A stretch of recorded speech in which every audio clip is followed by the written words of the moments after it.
Hello and welcome back to Historian at Midnight. On a winter night in the year we now reckon as 373 before Christ, on the northern coast of the Peloponnese in a rich and prosperous Greek city called Helic, the ground did something that the people sleeping inside their own houses that night had no name for and no warning of at all. It did not simply shake, the way the earth of that restless, fault-riddled coastline had shaken before, rattling roof tiles and cracking the plaster on a wall and then subsiding,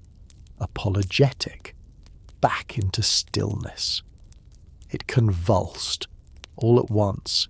in the deep hours of the night when every hearth fire in the city had burned down to embers and every family lay asleep inside walls of sun-dried brick that had stood, some of them, for generations, and within what the ancient writers who recorded the catastrophe insist was a single night, perhaps even a single hour, the city did not merely fall, it sank. The sea that had made Helic wealthy, the same gentle bay its ships had sailed out of for centuries to trade along a coast, studded with allied and rival cities, rose up in the wake of the earthquake in a wave the old sources call enormous, and poured in over the broken, still shuddering ground, and did not recede again, so that by the time the sun rose on a morning no one in Helic would ever see. The city was gone entirely, not ruined, not damaged, but simply erased, swallowed under water deep enough that Greek writers who visited the site centuries afterward described sailors on calm days looking straight down through clear water and seeing, still standing upright on the drowned sea floor beneath their own boats, a bronze statue of the sea god himself, arms still raised in the gesture his statues always struck, presiding in silence over the wreckage of a city that had once been his. We're going to spend the whole of tonight sitting with a question that a drowned Greek city on the floor of a gulf raises more starkly and more honestly than almost any other single fact in the entire record of the ancient world. What did it actually mean to the people who lived and prayed and built their whole civilization along the edges of the Aegean and the Mediterranean and the wine-dark waters beyond them, to believe that the ground itself and the sea that so often swallowed what the ground let go of answered to a single will, a single temper, a single God, and that this same God was not the distant, abstract ruler of some far corner of the created order, but one of the three brothers who had divided the entire universe between themselves after the greatest war the cosmos had ever fought. His name was Poseidon, and by the reckoning of nearly every ancient source that ever tried to rank the gods of Olympus by the sheer scale of what they actually commanded, he came second only to Zeus himself, ruling not one modest province of human experience the way some other gods did, a forge, a harvest, a hunt, but two entire and terrifying forces of nature at once, the whole of the sea in every one of its moods, and the whole of the trembling earth beneath every human foot that ever stood on it. A double portfolio of destruction that made him, by any honest accounting, the second most powerful being in the whole of Greek religion, and arguably, on the days his temper was worst, the single most feared. Let us say the thesis plainly here at the very beginning, the way we like to on this channel, so you know the shape of the whole long night that is coming. Poseidon's power was never a single, simple thing, and the case for calling him one of the most powerful gods the Greeks ever worshipped is not a case that rests on any one story, any one storm, any one drowned city. It rests instead on the sheer number of separate and overlapping ways that power actually showed itself across 1,000 years of Greek religion and myth. Cosmic power, won on a battlefield against an older generation of gods and confirmed by nothing more or less arbitrary than the fall of a lot drawn from a helmet. Physical power, expressed in two of the most destructive forces the ancient world understood, the earthquake and the storm at sea, forces that could erase a city in a single night with no warning and no appeal. Dynastic power, fathered out across an almost bewildering number of children, heroes and monsters both, scattered through nearly every corner of Greek myth. Political power, exercised more than once in direct and dangerous challenge to his own brother's throne, and religious power, measured in temples raised on the very edges of the known world, in games held every 2 years in his honour, in sailors the length of the Mediterranean who would not put out to open water without first paying him some kind of tribute. Tonight we're going to walk through every one of those forms of power, one at a time, and weigh them honestly against Poseidon's very real limits and his very real pettiness, because a god this powerful, we will find, was never quite powerful enough to get everything he actually wanted, and the gap between what Poseidon commanded and what Poseidon still could not have is, in its own way, the most human part of this entire story. It is worth naming too, before we go any further, exactly how much ground a case built this way actually has to cover, because this is not a god who left us one great poem and a handful of scattered fragments to work from, the way some other figures in this whole tradition did. Poseidon's own footprint runs through the birth of the cosmos itself and the war that decided who would rule it, through a whole populated kingdom beneath the waves, through the founding legends of real cities on 3 separate coastlines, through the private griefs of at least half a dozen mortal families who never asked to be caught inside his own story at all, and through a religious practice so genuinely widespread that Bronze Age palace scribes, Athenian dramatists, Roman poets, and modern seismologists have all, each in their own very different vocabulary, found themselves reaching for his name. It is a case, in other words, that asks a considerable amount of patience of you tonight, and it is worth thanking you for it now, before we even properly begin, because the god at the centre of it earned every bit of the space he's about to take up in the hours ahead. Before we drift into the rest of this story, take a quiet moment to like this video and subscribe, but only if you genuinely enjoy what I do here, and if you have a moment to spare, please subscribe to this channel and help us in reaching 1,000 subscribers, a number that would mean more to this small, quiet corner of the internet than I think it is easy to explain in words. And if you feel like it, leave your location and your local time down in the comments. It helps other restless, sleepless people find their way to this little corner of the night, and there is something pleasant about knowing that somewhere far away,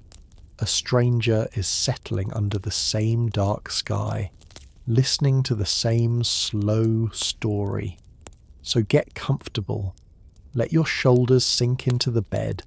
let the last of the day's ordinary worries drain out of your hands and your jaw and the muscles behind your eyes, and let yourself ease into the long, storm-tossed, earth-shaking story of Poseidon, god of the sea and of why, across 1,000 years of worship and war and myth, the Greeks came to believe he was one of the most powerful beings their whole crowded heaven had ever produced, the many faces of a single element. It's worth pausing, before we go back to the very beginning of Poseidon's own story, on the actual, physical sea itself, because everything this evening is about to tell you about a god's own changeable temper only makes full sense once you've spent a moment actually picturing the element he was given to rule. The Aegean in high summer is a colour modern travellers still struggle to find an adequate word for, a blue so saturated and so layered, pale near the shallow sand and deepening band by visible band, towards something closer to violet where the water drops away into real depth, calm enough on the stillest mornings that a swimmer far from shore can hear her own heartbeat over the total glassy silence, gentle enough that a whole civilization of fishermen and traders built their entire livelihood on the reasonable expectation that most days, most years that gentleness would hold. And the same sea, within hours, on the very same stretch of coastline, can become something else entirely, because the Meltemi, the strong, dry northern wind that scours the Aegean for weeks at a stretch across the late summer months, can rise from nothing to a howling, white-capped fury inside a single afternoon, turning water a fisherman had trusted with his own life since childhood into something that could roll a small boat and drown its whole crew before the same fisherman's own family had even noticed the sky beginning to change colour on the horizon. It is worth naming, too, the particular violence of a Mediterranean winter storm, considerably rarer than the summer Meltemi, but considerably more dangerous to any ship still foolish or unlucky enough to be caught on open water when it arrives. Waves capable of burying a fully laden merchant vessel bow to stern, cold enough that a sailor thrown overboard had only minutes rather than hours before the water itself finished what the wave had started. It is worth sitting with both of these seas at once, the glassy summer calm and the sudden howling fury, because a people who lived their entire lives within sight and sound of an element, this genuinely two-faced, had every reason in the world to imagine its ruler in exactly the same two-faced terms this whole evening has spent so long describing, generous enough, on a good day, to fill a net past bursting, or carry a laden ship safely home with a following wind, and murderous enough on a bad one, to take that same net, that same ship, and every hand that had ever worked either of them, without any warning a mortal watchman could ever have given in time. The sea Poseidon ruled was never simply dangerous, and it was never simply generous. It was, every single day, both at once, in shifting and unpredictable proportion, and it is worth remembering that fact through everything else. Tonight is going to ask you to understand about the god the Greeks believed stood behind it, a brother swallowed before he ever drew breath. To understand the particular shape of Poseidon's power, the thing that made it different from the power of nearly any other god on Olympus, we have to begin, as we so often must with this family, at the very worst part of its history, in the dark of his own father's body. Poseidon was born to the Titan Cronus and his sister wife Rhea as the fifth of 6 children, arriving into the world, if we can even call it arriving, directly after his brother Hades and directly before the youngest and most fortunate of the 6, Zeus himself, and it is worth naming plainly, here at the start of tonight's story, exactly what that birth order actually meant for him, because this channel has told, in full and on another night, the whole terrible history of how Cronus, haunted by a curse his own father Uranus had laid on him at the moment of his own overthrow, resolved to swallow every child Rhea bore him, rather than risk raising up, unknowingly, the very son who was fated to depose him in turn. Poseidon, unlike his youngest brother, was not spared that fate. He was taken from his mother's arms within moments of his own birth and swallowed whole, exactly as his older siblings Hestia and Demeter and Hera and Hades had been swallowed before him, and he spent what the old sources can only gesture toward as years, though no clock inside a Titan's body ever properly measured the passing of time, existing in total darkness inside his own father's stomach, unconscious of his own existence, unaware that a 6th child, born after him and smuggled away to a cave on Crete, rather than ever placed in Cronus's waiting arms, was at that very moment growing to manhood in the open air, being raised specifically, deliberately, for the single purpose of one day setting every one of his older, swallowed siblings free. It is worth pausing on what it must have meant then for Poseidon to be, of all 6 children, the second to last one ever disgorged when that rescue finally came. Forced back up out of his own father's body by the potion Zeus and the Titaness Mete prepared and administered in secret, emerging into a world he'd never consciously experienced at the exact moment his youngest brother, and only his youngest brother, had already spent years walking through it, drinking real milk from a real goat, hearing real bird song, growing real muscle and real cunning under an open Cretan sky. There is no surviving account of what passed between Poseidon and Zeus in the first hours after that reunion, no words exchanged that any ancient poet ever thought to preserve, and it is worth sitting honestly in that silence for a moment, because it means we are left entirely to imagine what it must have been like for a god as proud and as physically powerful as Poseidon would soon prove himself to be, discovering, in his very first conscious moments in the world, that the brother who had freed him was also, undeniably, already the leader of whatever rebellion was about to follow, a hierarchy established before Poseidon himself had ever drawn a single free breath,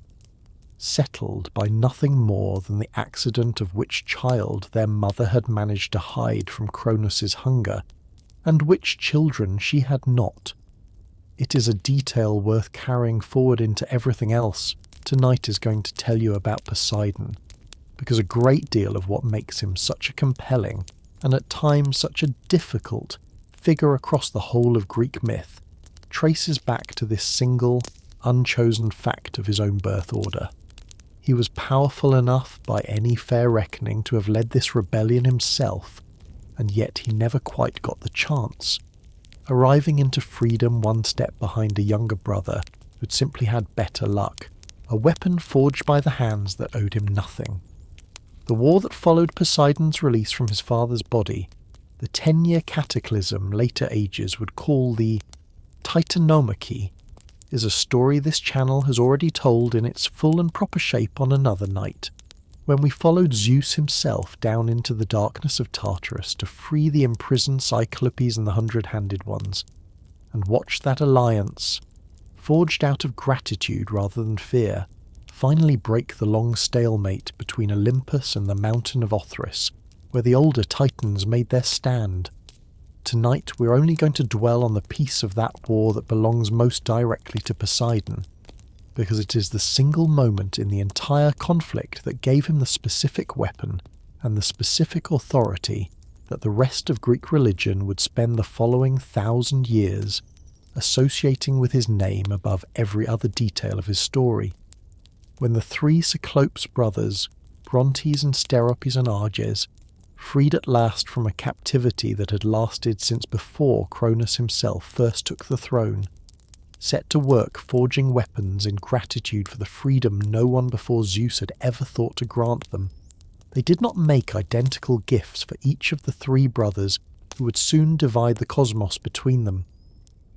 They studied each recipient in whatever way divine craftsmen study the character of the being they are arming, and they built for Zeus the thunderbolt that would define him forever after, and for Hades a helm that rendered its wearer entirely invisible,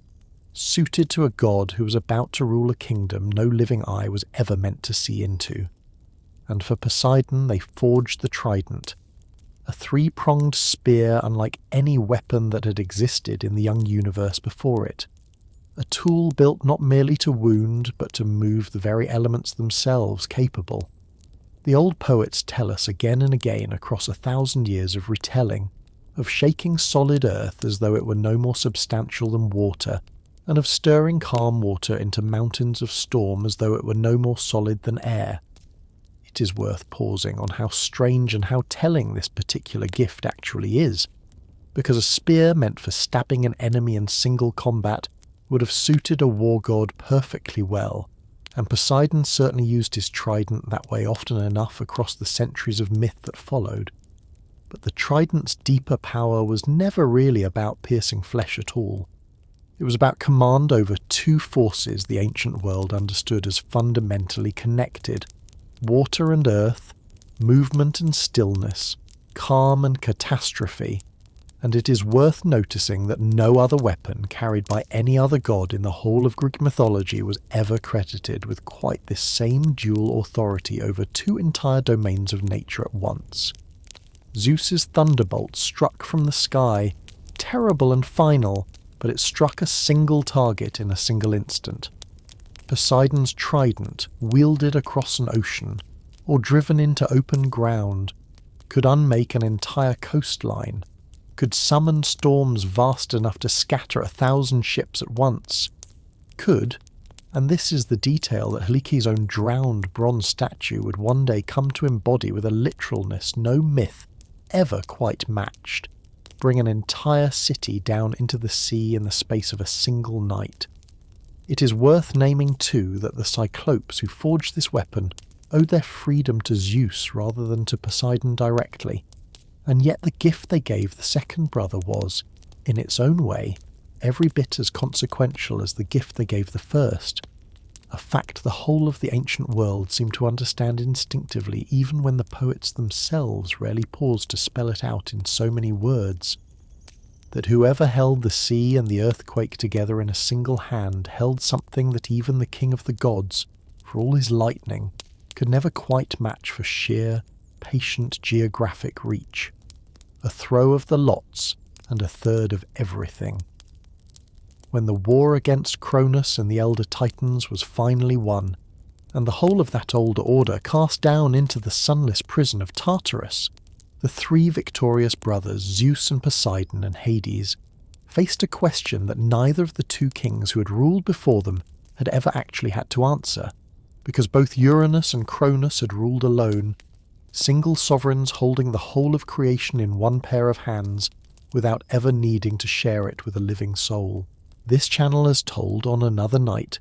the full and proper account of how those three brothers chose, instead of hoarding that power the way every king before them had, to divide the entire cosmos into 3 shares and determine, by the drawing of lots from a helmet, which brother would rule which portion of everything that existed, and it is worth pausing tonight specifically on what that draw actually gave to Poseidon, because it is worth being honest about a detail that Greek myth itself was never entirely comfortable sitting with for very long.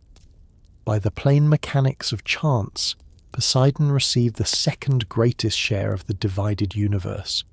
Not because he had fought less bravely than his brothers, not because his own claim to power was somehow smaller than theirs, but because that is simply how the lots happened to fall on the particular afternoon they were thrown. It is worth sitting, honestly, in the discomfort of that fact for a moment, because it is going to explain a great deal of what makes Poseidon such a restless and occasionally such a dangerous presence in nearly every story this channel is going to tell about him tonight. He drew the sea, and with the sea came dominion over every current and every tide and every storm across the whole of the world's waters, a realm so vast that it touched in one way or another every single Greek city that ever grew rich on trade or fed itself on fish, or sent its young men out to fight a war on a foreign shore, which is to say it touched nearly the entire civilization that worshipped him. But it was still, by the plain mathematics of the divide,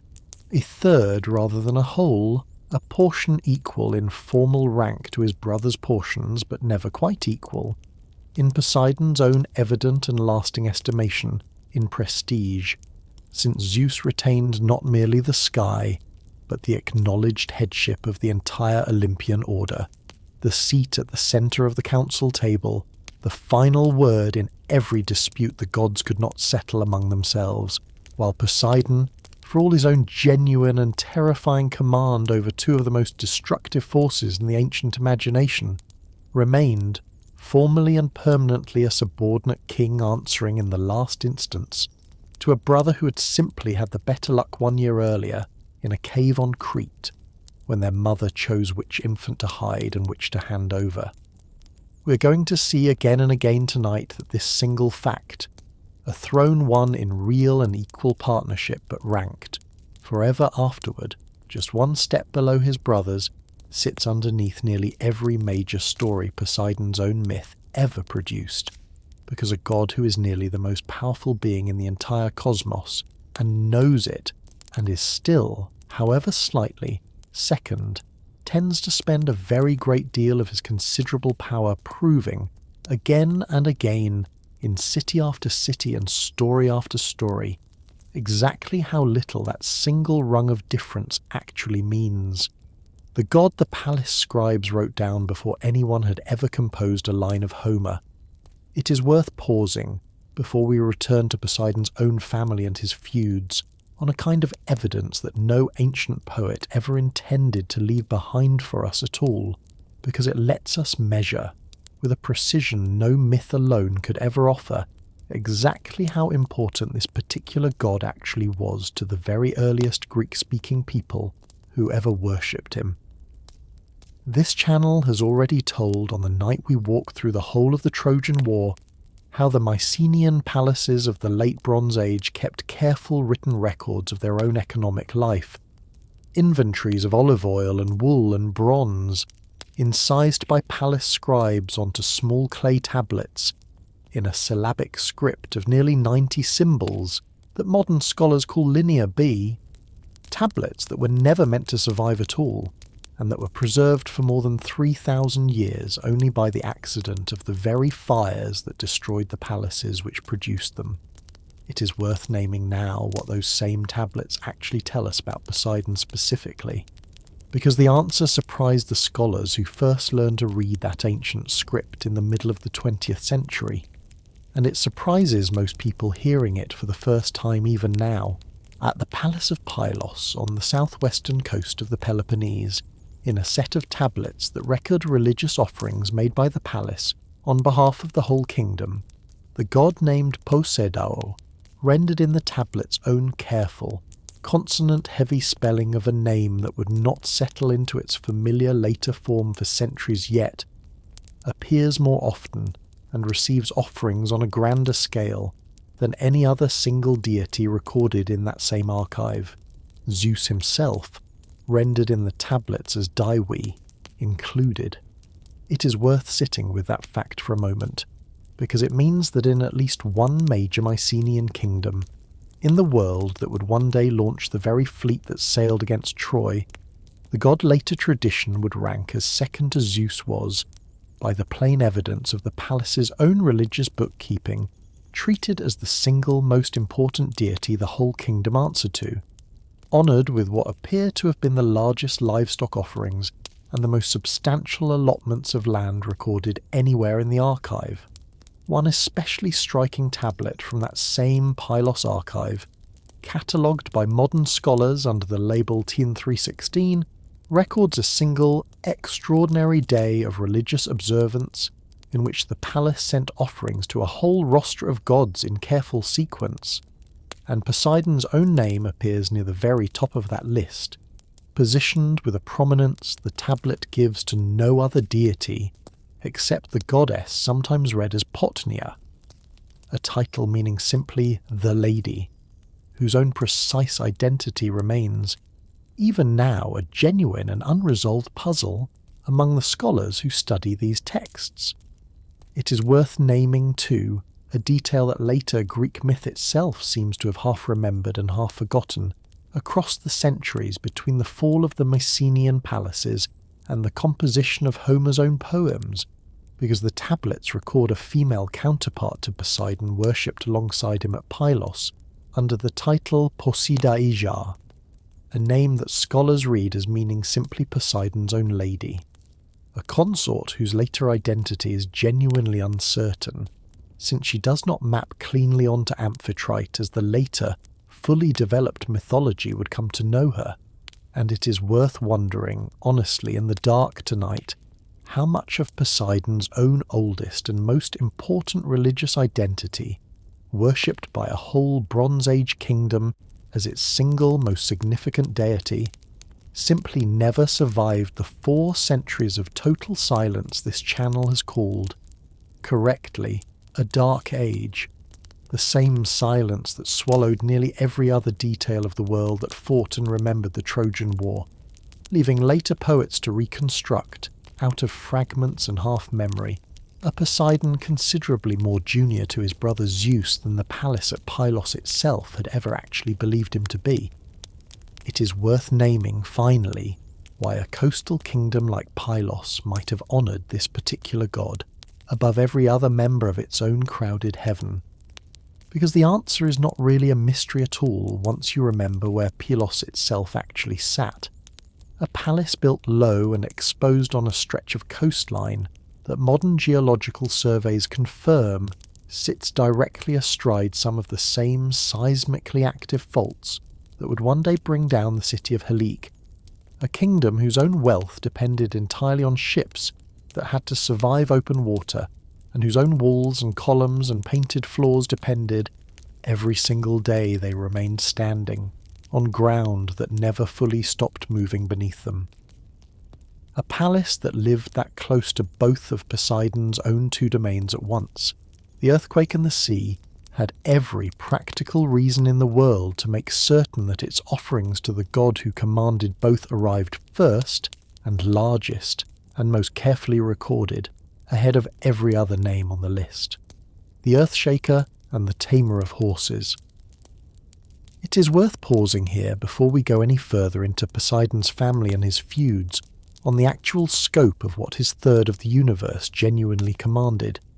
because the epithets the ancient Greeks attached to him, chanted in temple after temple across 1,000 years, tell us more about how seriously his worshippers took his power than almost any myth alone ever could. He was called again and again, across nearly every surviving hymn and inscription that mentions him, Enosigaios, the Earthshaker, and Gaiochos, the Earthholder, titles that had nothing at all to do with the sea and everything to do with the second half of his double dominion, because the Greeks who lived along the fault lines of the Aegean, a stretch of the ancient world as prone to earthquakes as almost any inhabited region on the whole of the planet, did not experience earthquakes as impersonal geological accidents the way a modern reader trained in plate tectonics automatically does. They experienced them as a god, walking or striking his trident against the floor of some undersea chamber, and every single tremor that rattled a Greek city's walls in the middle of the night was understood, without any need for further explanation, to be Poseidon expressing himself, whether in casual irritation or in the specific targeted fury that later tradition would insist had swallowed the city of Helic whole.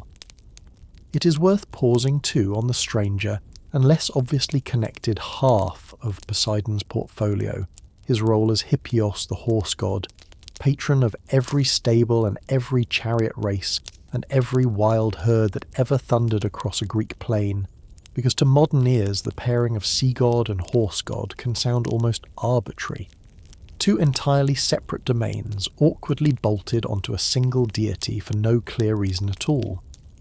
But it was not arbitrary to the people who first worshipped him this way,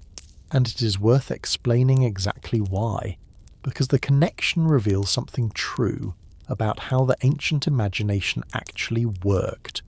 reasoning by shared quality rather than by the neat separated categories a modern mind reaches for automatically. A horse breaking into a gallop across open ground and a wave breaking white across open water share, to an eye watching either one from a Bronze Age hillside, the very same essential quality: a sudden, thundering, untamable violence, rising up out of something that had, only a moment before, looked calm and manageable and entirely under control. The Greeks themselves preserved a myth that makes this connection explicit rather than leaving us to guess at it, telling us that when Poseidon desired the goddess Demeter and pursued her across the earth, she transformed herself into a mare to escape his notice among a grazing herd, and Poseidon, undeceived, transformed himself into a stallion and pursued her in that shape as well, a union that produced, in one version of this old and uncomfortable story, a horse of supernatural speed named Arion. And it is worth naming too a second and considerably more famous tradition holding that Poseidon himself, striking his trident against a rock on the Athenian Acropolis during his contest with Athena for the patronage of that city, a contest we're going to spend real time on later tonight, brought the very first horse into existence on the spot, a gift meant to prove, in a single dramatic stroke, exactly how much a city stood to gain by choosing him. It is worth naming too a title the Greeks gave Poseidon that reveals something almost tender about how a people who lived in genuine and constant fear of his temper actually tried to manage that fear in their everyday religious life, because alongside Enosigaios, the Earthshaker, and Gaioshos, the Earthholder, cult inscriptions from across the Greek world also honoured him as Asphaleos, the Securer, a title invoked specifically in the anxious hours after an earthquake had already struck, when a shaken city, still afraid of the aftershocks that so often followed a first violent tremor, turned to prayer and sacrifice, not to beg the god to undo damage already done, but to ask him, in his own capacity as the very force responsible for the danger, to hold the ground steady long enough for the frightened and the injured to be gathered safely indoors. It is worth sitting with the strange logic of that particular prayer, because it asks the very God who had just shaken your city to now, in the same breath, protect it. A plea that only makes sense inside a religious world that understood its gods not as remote, consistent forces of either total benevolence or total malice, but as changeable, negotiable persons capable of being moved in either direction by the right words spoken at the right moment.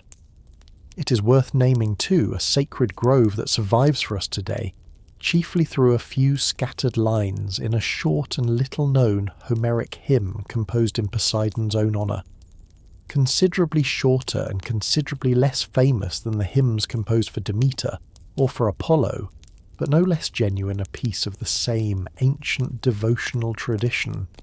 because that hymn calls him Lord of Onchestos, naming a real and specific sanctuary in the region of Boeotia, where a sacred grove stood beside a temple built for Poseidon alone, a site ancient enough that later Greek writers believed it had already been old and already been holy by the time the legendary king Onchestus, whose own name the site still carried, first walked its ground. It is worth naming too the strange and specific ritual the old sources associate with that same sanctuary, because young horses, newly broken to the chariot, were said to be driven there and tested on the sacred ground itself, a practice that bound Poseidon's dominion over horses directly to a single physical place any traveller of the ancient world could visit, and any young charioteer of the region could be brought to, in order to prove his own animal's training, under the eyes of the very god who was believed to have created the horse in the first place. It is worth pausing, finally, on the strangest and briefest surviving fragment of that same short Homeric hymn, because it does not linger, the way the hymns to Demeter or to Apollo do, on any long narrative at all, choosing instead to compress the whole of Poseidon's identity into a handful of lines that call him a twofold god, granted by the gods themselves a double office, tamer of horses and saviour of ships, a phrase worth carrying forward into everything else tonight has told you about him, because it means that even in the ancient world's own most concise and most formal statement of who this god actually was, the two halves of his strange and seemingly mismatched portfolio, the animal that thundered across dry land and the vessel that rode across open water, were understood, without any need for further explanation, to belong together, two expressions of the very same restless, untamable, and occasionally life-saving power. It is worth adding, finally, one more piece to this picture of Poseidon's raw dominion, before we move on to the family he built beneath the waves, because his power was never confined merely to storms a sailor might reasonably fear, and earthquakes a farmer might reasonably dread. He was also called, in cult and in poem alike, the god who could summon entire islands up out of the seafloor or sink existing land back beneath the waves that had once surrounded it, a power the Greeks pointed to directly when they wanted to explain the sudden appearance of the volcanic island of Thera, or the equally sudden disappearance of coastal settlements swallowed, exactly as Helica would one day be swallowed, in a single catastrophic night. He was a god, in other words, whose authority ran in both directions across the fundamental boundary between land and sea, capable of erasing that boundary entirely whenever his temper or his purposes required it, a scope of destructive reach that only Zeus, commanding the sky and the whole of the upper air, could plausibly claim to rival, and it is worth remembering this whenever the more domestic, more human-scaled stories of Poseidon's family life that are coming next tonight threaten to make him feel smaller, more petty, more recognisably flawed than a being who could drown a city or birth an island might otherwise seem. He was never, even at his most jealous and his most sulking, anything less than one of the 2 or 3 most physically dangerous beings the Greek imagination ever produced. A war against the sons of the earth herself, it is worth turning, before we leave the subject of Poseidon's own roar and terrifying dominion, to a second great cosmic war this channel has not yet told in full in this room, because it gives us, more vividly perhaps than any single myth besides the drowning of Helic itself, a picture of exactly what Poseidon's trident could accomplish when turned not against a single mortal man or a single unfaithful king, but against an entire army of beings nearly as powerful as the gods who fought them. Gaia, the earth herself, furious that her own Titan children remained imprisoned in the sunless dark of Tartarus, long after the war that put them there had ended, and unwilling this time to wait a whole generation for a favoured grandson to set things right on her behalf, brought forth from her own body a new and terrible generation of offspring, the giants, sprung, in the oldest tellings, from the very blood of Uranus's own severed wound so many hours ago in this whole family's story, beings of enormous size and enormous strength. Some of them, in the vase paintings the Greeks would go on to paint of this war for centuries afterward, shown with serpents in place of legs, coiling and striking as they fought, and Gaia sent this whole new army up out of the earth against Olympus itself, determined that the sons she had raised specifically for this purpose would finish what the Titans, a full generation earlier, had failed to accomplish. It is worth naming the one crucial piece of foreknowledge that shaped the whole of this second war before a single spear was thrown, because it explains why the battle that followed needed more than the gods' own strength alone to win it. A prophecy, known to the gods from the very moment this new threat first rose against them, held that the giants could never be killed by any immortal hand acting alone, however powerful, and could only finally be destroyed if a mortal hero fought alongside the gods and dealt the final blow himself, a piece of foreknowledge that sent Zeus scrambling, before the fighting had properly begun, to summon to Olympus's side the one mortal he judged strong enough for the task, his own son Heracles, whose full labours this channel has already told across an entire night in this room, and it is worth pausing on the strange symmetry buried in that requirement, because it meant that even at the very height of their own combined cosmic power, the gods of Olympus could not, by themselves, finish a war their own family's oldest grudge had started, and needed, exactly as their king had once needed, the freed Cyclopes and the freed hundred-handed ones to break the stalemate of the war before this one, an outside ally whose particular gift they didn't themselves possess. The battle itself fought in most tellings on the plain of Phlegra in the region later Greeks called Pallene, a real and identifiable stretch of coastline on the westernmost of the three fingers of the Chalkidiki Peninsula in northern Greece, a place any traveller can still visit today, was a battle every bit as vast and as earth-shaking as the war against the Titans that had come before it, and it is worth pausing specifically on the single episode within that whole sprawling conflict that belongs most directly to Poseidon, because it stands even among a war fought entirely by beings capable of hurling mountains, as one of the single most dramatic demonstrations of his own particular power that the whole of Greek myth ever produced. A giant named Polybotes, whose own name meant, fittingly for a war fought over territory itself, something like he who feeds many, turned to flee from Poseidon across the open sea once the tide of battle had clearly turned against his own side, and Poseidon, rather than simply striking him down where he stood, pursued him the whole distance across open water all the way to the island of Kos, and there, cornering a giant who had nowhere left to run, tore away a whole piece of the island itself with his own trident, and hurled it down on top of his fleeing enemy, crushing him beneath a mass of solid rock and earth that the old tradition insists became, from that moment onward, a second island in its own right,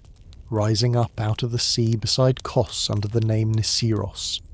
a small volcanic island that still exists today in the Dodecanese, its own ground still, to this day,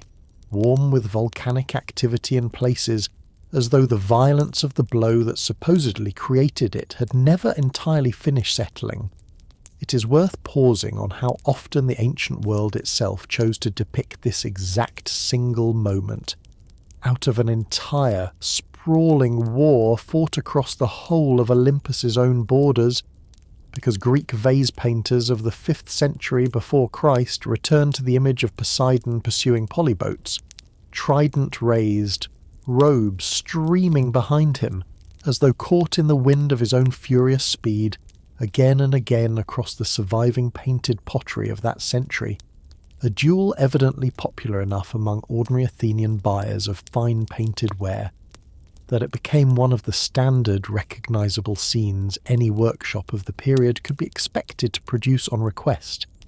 And it is worth naming too that centuries later, when the kings of the Hellenistic city of Pergamon built one of the most ambitious sculptural monuments the ancient world ever produced,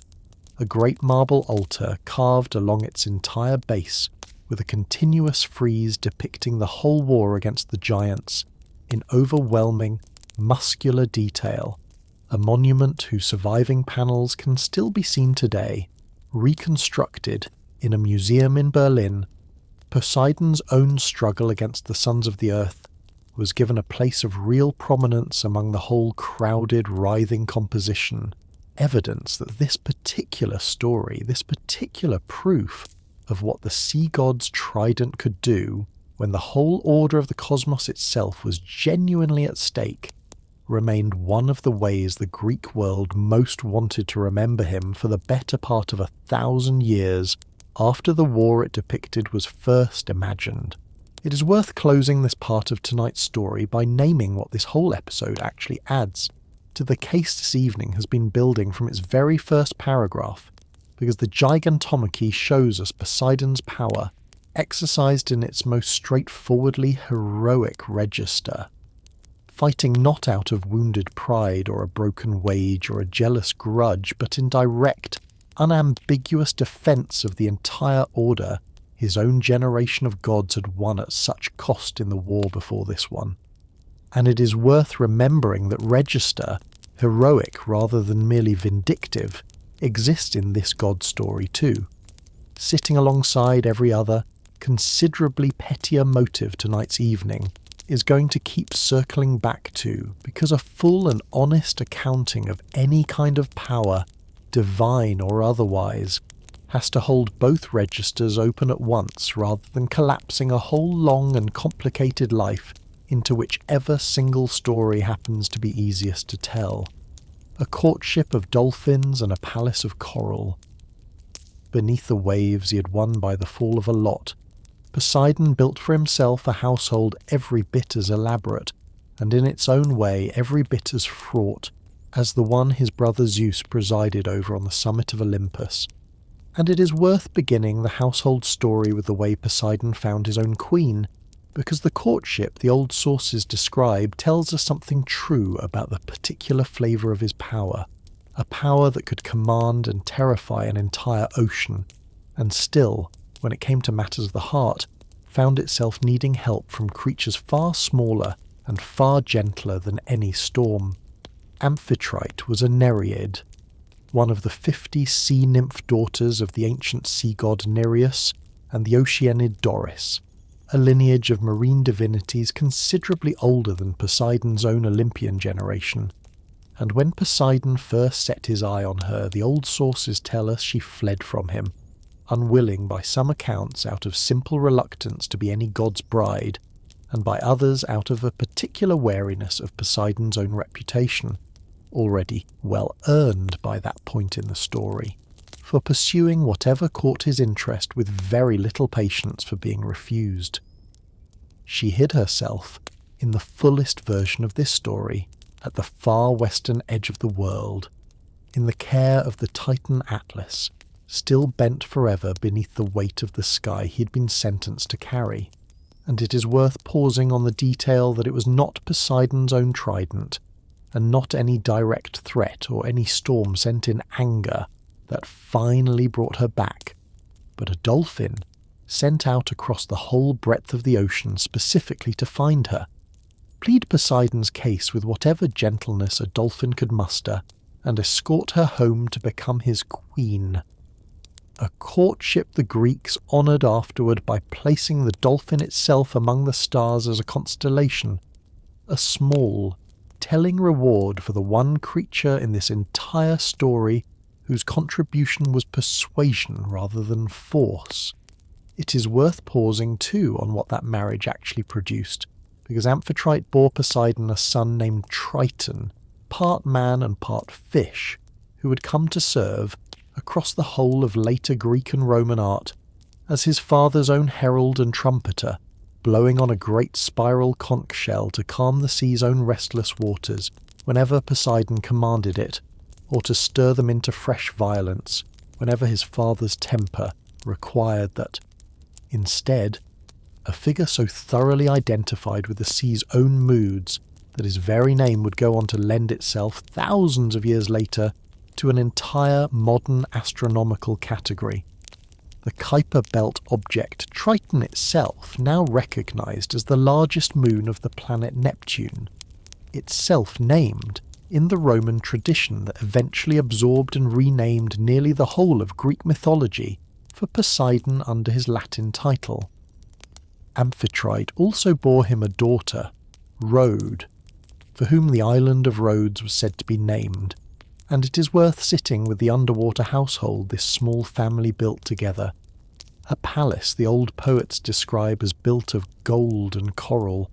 its stables crowded with the strange half-equine seahorses that drew Poseidon's own chariot across the waves, its halls thronged with attendant Nereids and Tritons, and the countless lesser sea spirits who answered to Poseidon's court the way a mortal king's own household staff answered to his palace,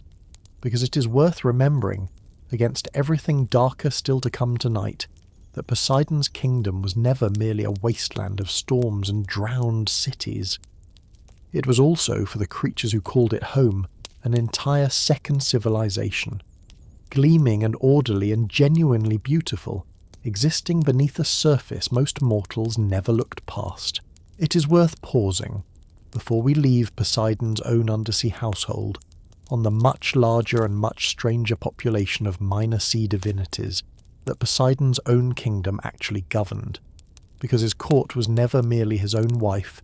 and his own 2 children ruling in solitary splendour over an otherwise empty ocean. The sea Poseidon commanded was, by the time Greek myth had finished populating it,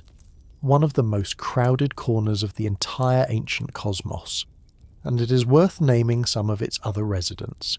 because they tell us that Poseidon's own power was less like the rule of a single household, and more like the rule of an entire second civilization, layered beneath the waves the way the Mycenaean palaces this channel has already described were layered across the hills and coastal plains of the world above them. There was Nereus, father of Amphitrite, and of her 49 sea nymph sisters, an ancient marine god the poets called simply the Old Man of the Sea, a title that speaks to how thoroughly even Poseidon's own royal household deferred to a figure whose own claim to the ocean predated the entire Olympian order, a being famous across Greek myth for a gift he shared with several other very old sea divinities, the power to change his own shape at will,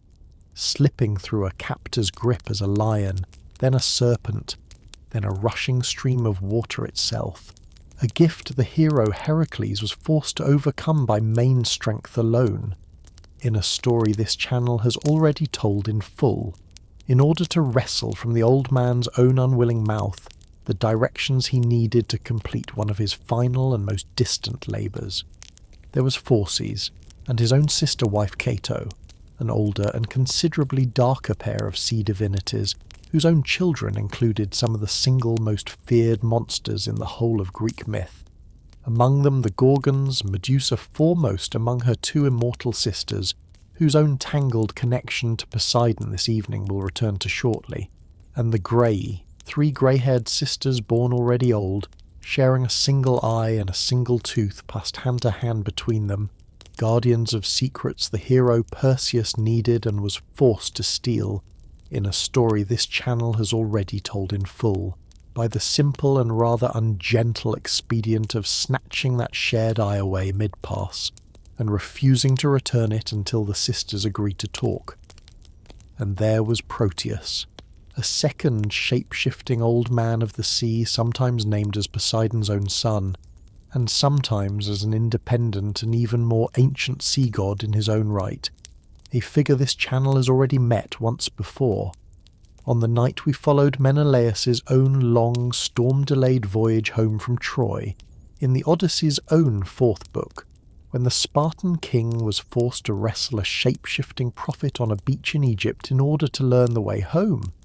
a scene that echoes, in nearly every particular, the wrestling match Heracles would later win against Nereus himself, evidence that this same basic story, a mortal forced to hold fast through a whole cascade of monstrous transformations in order to wring a hidden truth out of an old and reluctant sea god, was one the Greek imagination found so satisfying that it told some version of it more than once, attached to more than one of the many divine figures who populated Poseidon's own crowded and ancient kingdom. It is worth pausing on what this whole undersea population actually tells us about Poseidon's own particular flavour of authority,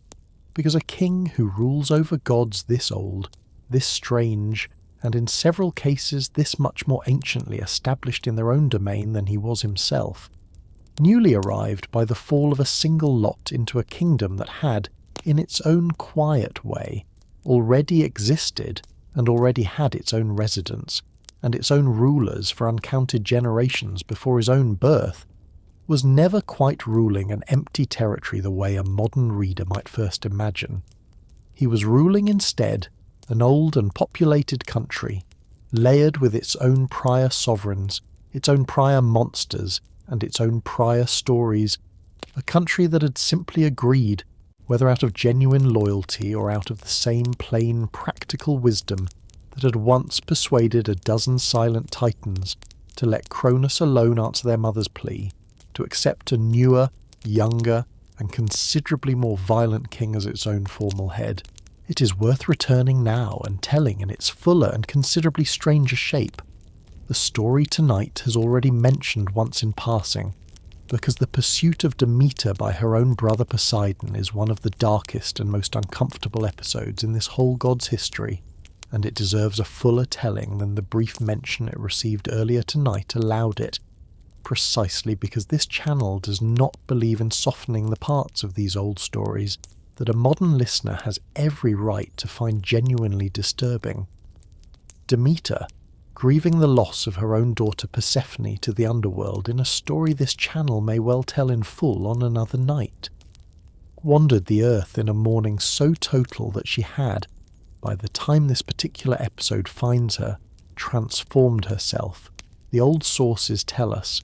in an attempt to escape the notice of a brother whose interest in her she did not want and had never invited.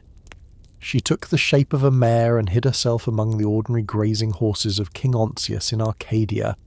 a mountainous, wild region of the central Peloponnese that Greek myth consistently treats as older, stranger, and considerably closer to the raw forces of nature than the more settled coastal kingdoms this story has otherwise mostly concerned itself with, and it is worth naming honestly that Poseidon was not deceived by this transformation, and that he pursued her in exactly the same shape she had taken, becoming a stallion himself in order to force upon her, an encounter she had gone to genuine and considerable lengths to avoid. It is worth pausing on how directly the old sources themselves acknowledge the coercive nature of this particular story, because later Greek religious tradition, rather than treating the episode as a simple romance, the way some other unions in this mythology are told, gave Demeter herself in her local Arcadian cult title the name Erinis, the same word this channel has already used tonight to name the terrible avenging furies born from Uranus's own severed wound, a title that appears to preserve, embedded directly into a goddess's own local place name, an ancient memory of fury and violation rather than of willing union, evidence that even the ancient worshippers who maintained this particular cult understood the story they were telling as something considerably darker than mere myth-making convenience. The union produced 2 children, one of them a daughter, whose own true name Greek religious custom forbade speaking aloud outside the specific secretive rituals of her own Arcadian cult, known to us instead only by the reverent, deliberately vague title Despoina, meaning simply the mistress, a goddess whose worship remained confined for the whole of antiquity, almost entirely to that same wild Arcadian countryside where her own strange conception had first taken place, evidence worth naming honestly that this whole disturbing episode was never simply a story told for entertainment,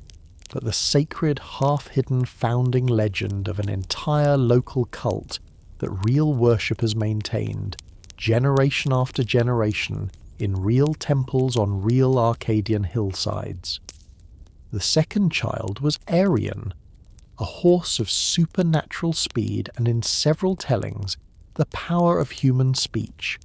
a creature that would go on to save the life of the hero Adrastus during the disastrous campaign of the 7 against Thebes, carrying him alone off a battlefield that had claimed every other champion who marched beside him. A small mercy folded into a story that otherwise offers very little mercy at all. It is worth naming, too, why this particular myth belongs in tonight's own larger argument, rather than standing apart from it as a simple embarrassment to be mentioned and quickly set aside,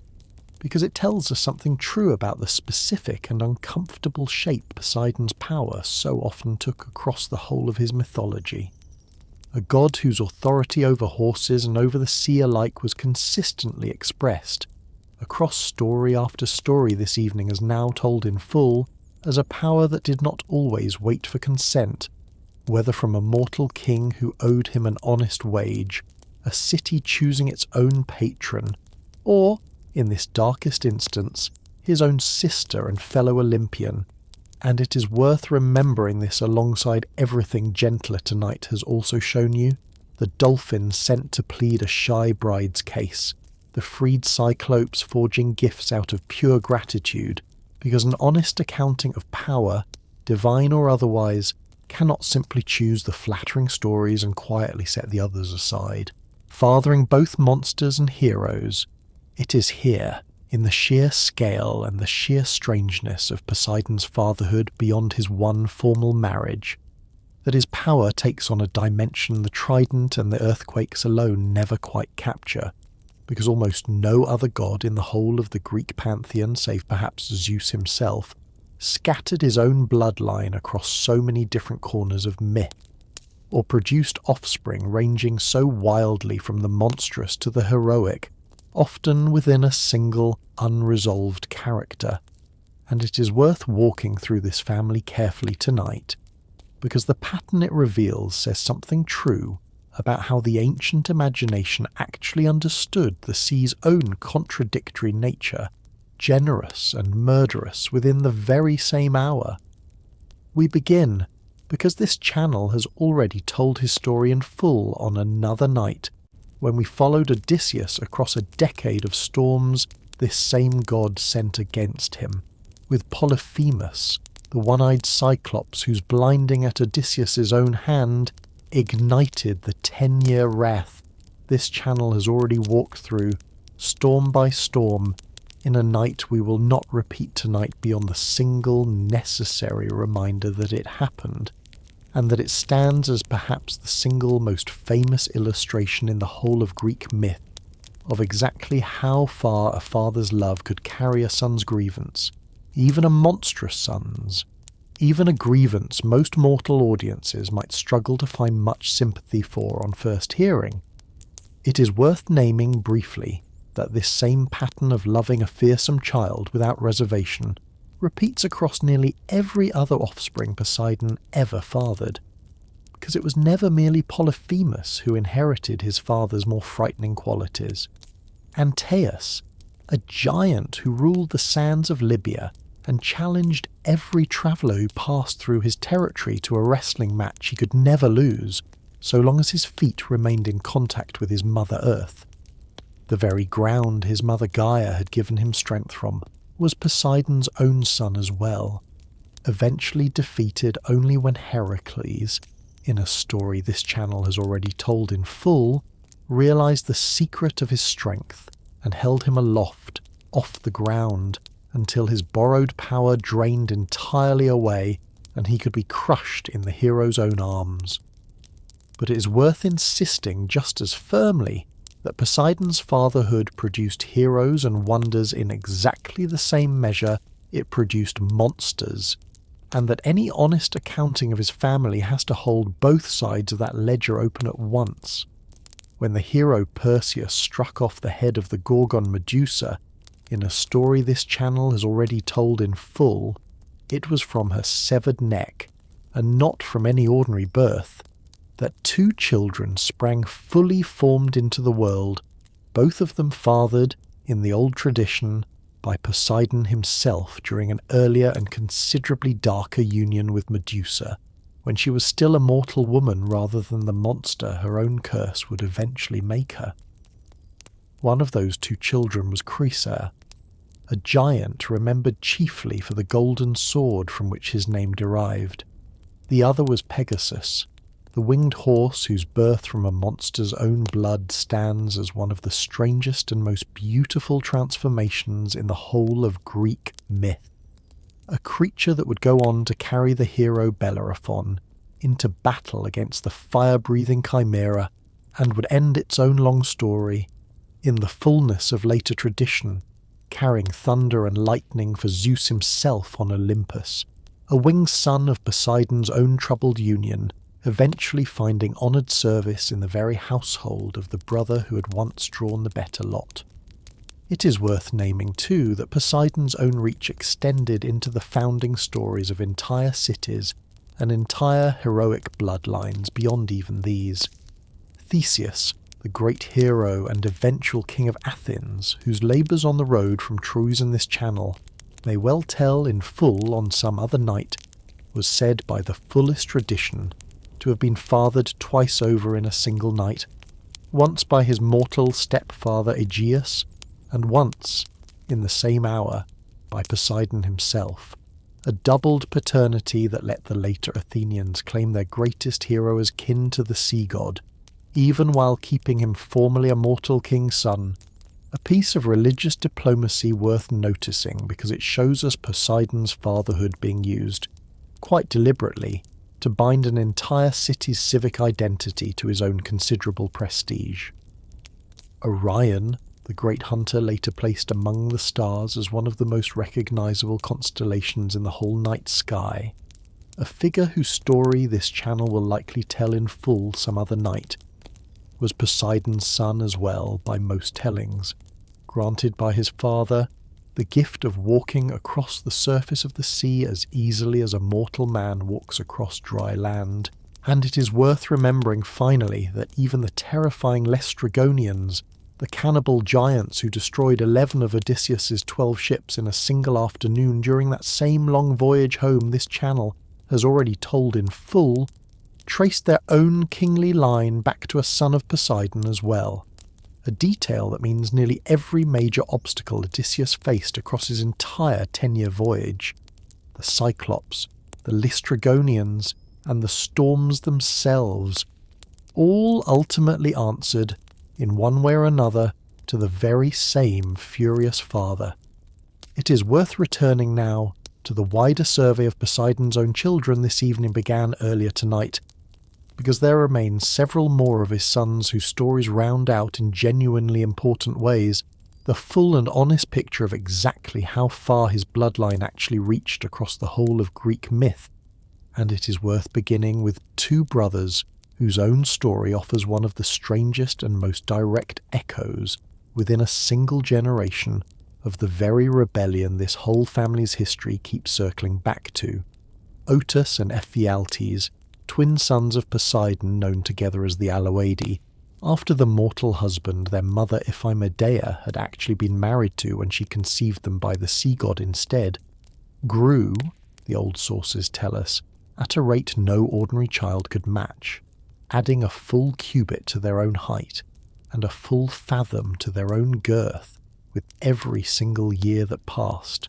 until by the time they had reached only 9 years of age they stood taller and broader than any other being, mortal or divine, the Greek imagination had yet produced. And it is worth pausing on what these two enormous sons of Poseidon actually chose to do with that extraordinary strength, because it was nothing less than a direct assault on Olympus itself, an attempt generations after their own father had helped Zeus win the war against the Titans and the war against the giants both,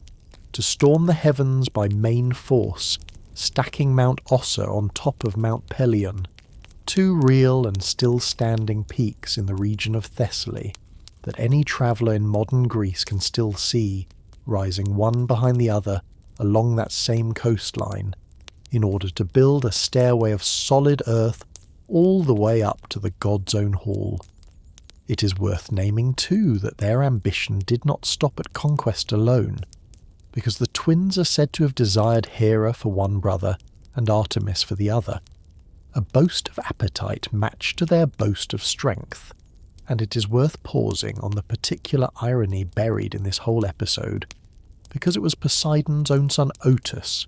brother turned unwitting weapon, whose death finally ended the threat, tricked by Artemis, in most tellings, into hurling a spear at a deer that was in fact his own twin brother in disguise, so that the two giant sons of the sea god ended by killing one another rather than ever laying a single hand on the throne they had set out to seize. A story worth sitting with tonight because it shows us once again a child of Poseidon's own blood attempting the very kind of assault on Olympus that Poseidon himself had once come dangerously close to attempting in his own right, when he bound his brother Zeus in chains rather than accept the rank the fall of a lot had given him. It is worth naming too a gentler and considerably less destructive gift Poseidon passed down to another of his sons, because not every child of his blood inherited only violence and ambition. Euphemus, one of the heroes who sailed with Jason aboard the Argo in the voyage this channel may well tell in full some other night, was Poseidon's own son as well,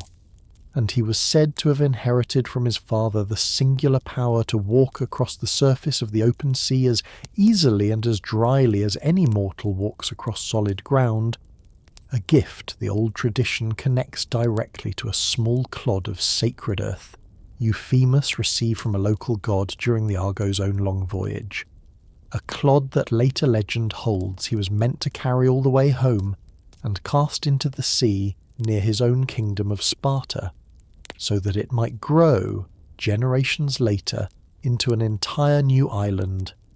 a founding myth some later writers connected directly to the actual historical settlement of the North African city of Cyrene. Evidence, worth naming honestly, that Poseidon's own bloodline was woven, by the ancient Greeks themselves, directly into the founding stories of real cities their own audiences had actually visited or actually lived in. It is worth naming too a son whose story shows Poseidon's own particular gift for raw physical strength passed down in its rawest and least redeemed form, because Amycus, king of the Bebryces, a rough and inhospitable people said to dwell on the southern shore of the Black Sea, was Poseidon's own son as well, and he had made it his own personal and brutal custom to challenge every stranger who landed on his shore to a boxing match to the death. A challenge no traveller before the Argonauts' own arrival had ever survived, and it is worth naming that this particular son's story ends, unlike so many others tonight has told, in a straightforward and largely uncomplicated defeat, killed in fair combat by the Argonaut Polydeuces, himself a son of Zeus, a small but pointed detail worth carrying forward, because it means that even among his own considerable and often terrifying bloodline, not every child of Poseidon's own blood was destined to win. And it is worth closing this survey of Poseidon's children with a story that returns us, in its final act, to the sea monster and the chained princess this evening has already met once before in the story of Troy's own broken wage, because it was not only Laomedon's own broken promise that once brought a monster up out of Poseidon's own waters to ravage a coastline. When Cassiopeia, queen of the kingdom of Ethiopia, boasted, in the ordinary careless way of proud mortal parents, that her own daughter Andromeda's beauty surpassed even that of the Nereids, the 50 sea-nymph daughters of Nereus this evening as already named as kin to Poseidon's own wife Amphitrite, the Nereids themselves, insulted on behalf of their own family, carried their complaint directly to Poseidon, who answered it in exactly the pattern this whole evening has now shown you again and again. A sea monster sent to ravage the coast, an oracle declaring that only the sacrifice of the king's own daughter, chained to a rock by the shore, precisely as Laomedon's own daughter Hesione had once been chained, could appease the god's fury, and, in this instance at least, a rescue that arrived in time when the hero Perseus, flying home from his own successful hunt for Medusa's head, in a story this channel has already told in full, spotted the chained princess from the air and slew the monster before the sacrifice could be completed, marrying Andromeda himself in the aftermath. It is worth pausing on how closely this whole story mirrors the rescue of Hesione, a chained princess, a monster sent by an insulted Poseidon, a hero arriving just in time, because it tells us that this particular pattern, an insult answered with a sea monster, and a monster answered in turn by a hero brave enough to face it, was one the Greek imagination found so satisfying that it told some version of the very same story more than once, attached to more than one coastline. And it is worth remembering honestly that in neither telling did Poseidon himself ever actually relent on his own terms. It was always, in the end, a mortal hero's own courage, rather than any change of heart on the sea god's own part, that finally brought the story to its gentler ending. It is worth naming one further and especially consequential episode among Poseidon's dealings with mortal kings, because it connects, more directly than almost any other story this evening has told, his own fury at being cheated to one of the single most famous monsters in the whole of Greek myth. Minos, king of Crete, prayed to Poseidon for a sign that the gods themselves favoured his own claim to the throne of that island against his rival brothers, and Poseidon answered that prayer generously, sending up out of the sea a magnificent white bull, a creature so beautiful that Minos, having secured his throne exactly as he had asked, could not bring himself to keep his own end of the bargain, because the agreed condition of the god's gift had been that the bull would then be sacrificed back to Poseidon in immediate thanks, and Minos, unwilling to part with so fine an animal, substituted a lesser bull from his own herds for the sacrifice and kept Poseidon's own gift for himself instead. a betrayal that follows, almost exactly, the same shape as Laomedon's own refusal to pay an honest wage this evening has already told in full. It is worth naming what Poseidon actually did in answer to this particular theft, because his revenge took a form considerably stranger and considerably crueler to an entirely innocent party than the sea monsters and the dried rivers this evening has already described. Rather than striking Minos himself, Poseidon caused the king's own wife, Pasiphae, to be filled with an unnatural and overwhelming desire for the very bull her husband had refused to sacrifice. A curse so total that Pasiphae, with the help of the brilliant and morally unscrupulous craftsman Daedalus, had a hollow wooden cow built and covered in real hide,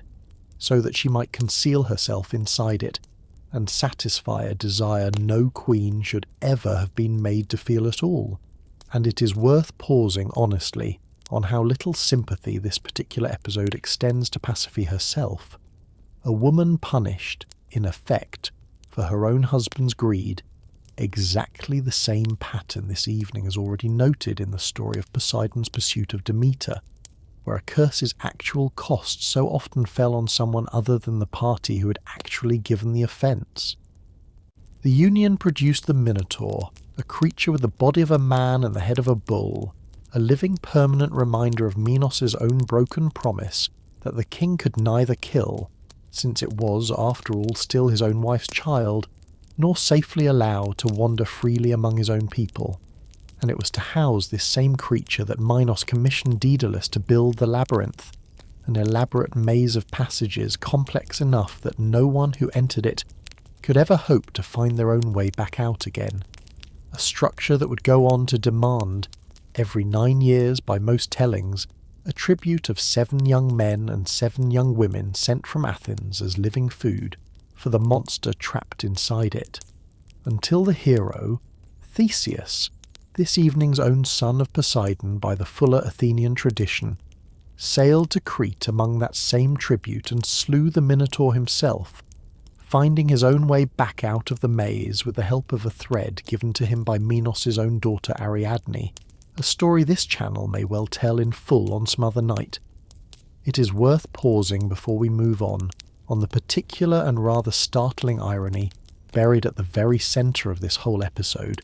because it means that Poseidon's own fury at one mortal king's broken promise eventually produced a monster that his own mortal son would one day have to kill,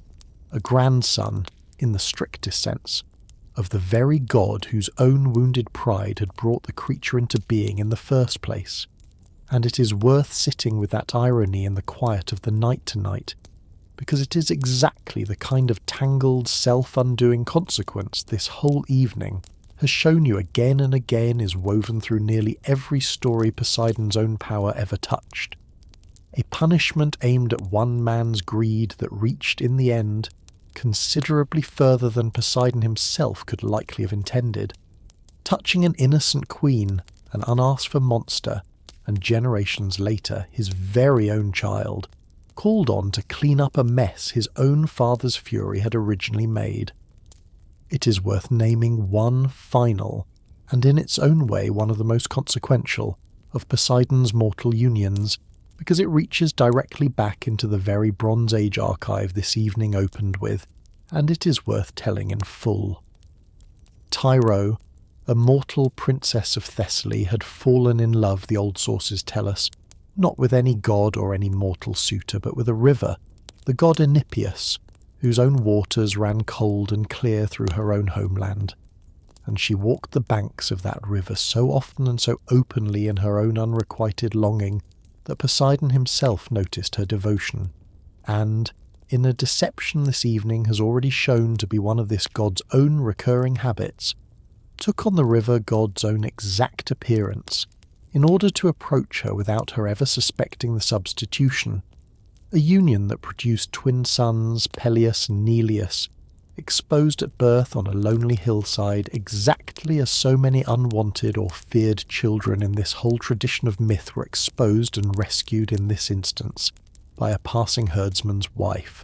who raised them as her own until their own royal blood was eventually recognised and restored to them, It is worth naming what became of these two sons, because their story runs directly into two of the largest and most consequential threads in the whole of Greek myth.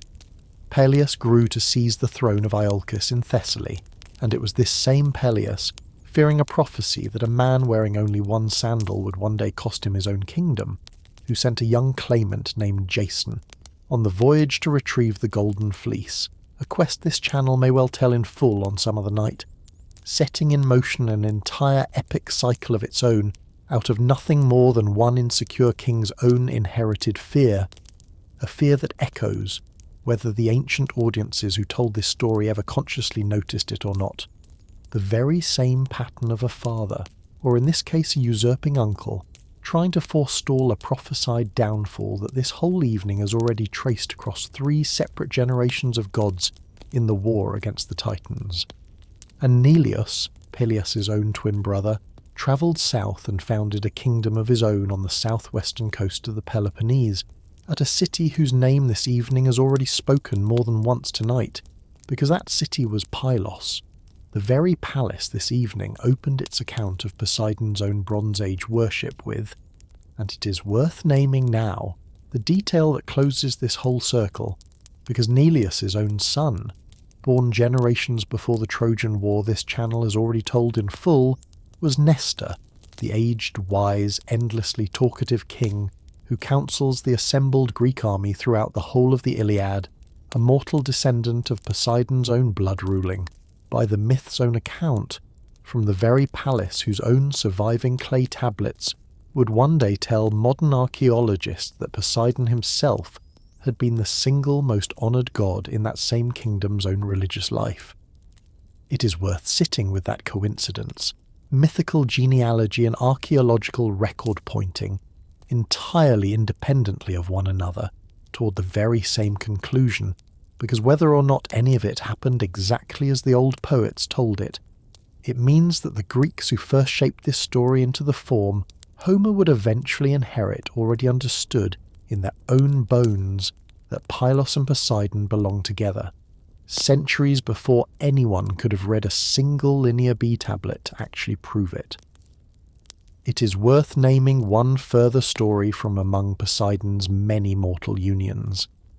because it offers a genuinely gentler counterweight to the story of Demeter's own pursuit this evening as already told in full, and a fair accounting of this god's own character owes its listeners that counterweight honestly.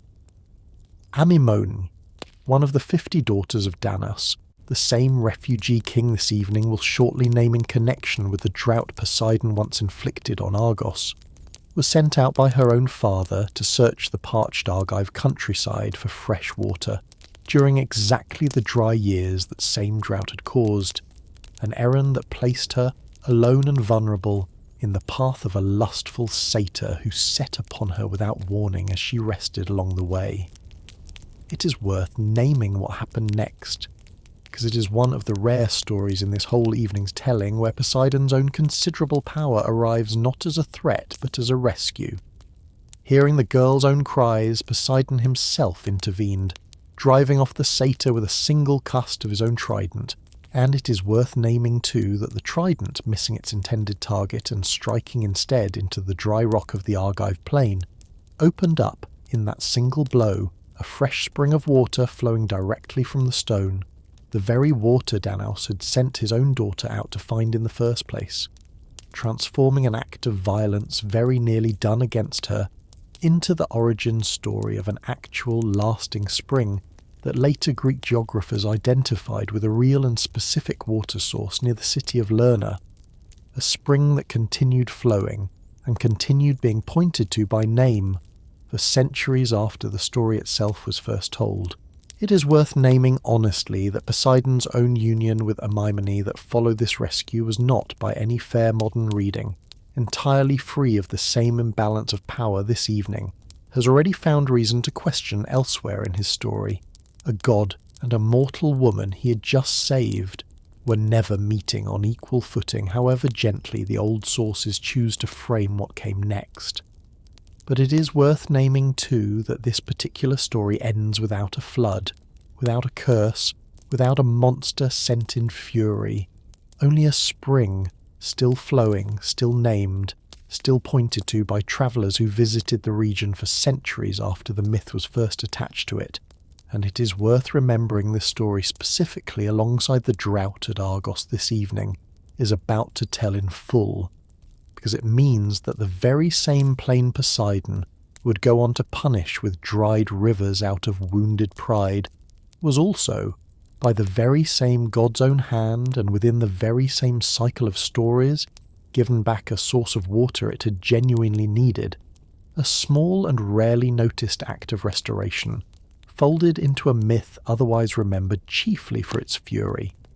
The plot to bind a king in chains. It is worth turning now from the family Poseidon built beneath the waves to a single episode that reveals, more starkly than any other story in the whole of Greek myth, exactly how far his own restless sense of having been shortchanged by the fall of a lot could actually carry him, because there came a moment, generations into Zeus's own reign, when Poseidon did something no other Olympian god, however discontented, ever quite dared to attempt in quite so direct a fashion. He conspired, together with Hera, the very queen of Olympus, and Athena, Zeus's own favoured daughter, to overthrow the king of the gods entirely, and it is worth sitting honestly with how close that conspiracy actually came to succeeding. The old sources that preserve this story, chiefly a brief and tantalising passage in the Iliad itself, tell us that the three conspirators crept upon Zeus while he slept and bound him, hand and foot, with unbreakable chains, a humiliation so total that the king of the gods, upon waking to find himself helpless, could do nothing at all to free himself by his own power alone. And it is worth pausing on what this single detail tells us about the actual limits of even Zeus's own authority within his own household, because a throne that could be bound in chains by three of its own subjects while its occupant merely slept was never, whatever the formal hierarchy established by the fall of the lots, quite as absolute as the word king of the gods might otherwise suggest. It was only the intervention of a fourth figure, the sea nymph Thetis, who summoned to Olympus the 100-handed giant Briareus, one of the very beings Zeus himself had once freed from Tartarus in the war against the Titans, that broke the conspiracy. Briareus's own 100 arms and terrifying strength enough, merely by their presence at Zeus's side, to convince the plotters that any attempt to hold their captured king by force would now cost them more than they could win, and the chains were loosed, and Zeus's authority, badly shaken but never actually broken, was restored. It is worth naming what happened next, because the punishments handed down afterward tell us something true about how seriously Zeus himself took Poseidon's particular role in this near catastrophe. Where Hera, as Zeus's own wife, was punished with a humiliation the old sources describe in almost domestic terms, hung by golden chains from the sky with anvils weighted to her ankles, until the other gods, pitying her, begged for her release. Poseidon's own sentence was harsher, and considerably more consequential for the story we're going to turn to next, because Zeus stripped him, for a full year, of his own divine authority and his own comfortable place on Olympus, and sent him down to earth to labour as a mortal servant under the command of a human king, alongside the god Apollo, who had been drawn into the same punishment in a story that would bind Poseidon's own name to the greatest and most famous siege the ancient world would ever produce, the bride he was never permitted to take. It is worth pausing, before we walk through the year of humbling labour Poseidon's punishment actually cost him, on a second and far stranger story bound up with that same conspiracy against Zeus, because it explains why Poseidon's own name sits, quietly and rather remarkably, at the very edge of the story that would eventually produce the single greatest warrior of the Trojan War. And it deserves telling here, in full, because this evening has not yet had occasion to name it. Long before the wedding, this channel has already described on another night the wedding of the sea nymph Thetis to the mortal King Peleus, a marriage whose own uninvited guest and golden apple would eventually set the whole Trojan War in motion. Both Zeus and Poseidon had desired Thetis for themselves, two of the most powerful gods in the whole of the cosmos competing, as brothers so often did across this whole evening's story, for the very same prize, and it is worth naming that Thetis herself was no ordinary Nereid, even among the 50 sea nymph daughters of Nereus, this evening as already introduced as part of Poseidon's own crowded undersea court, but one whose own beauty and whose own considerable divine power made her a match either brother might reasonably have expected to win outright, by simple seniority and simple strength, without any real contest at all. It is worth naming what actually stopped both gods from ever claiming her, because the warning came, of all places, from a bound and suffering prisoner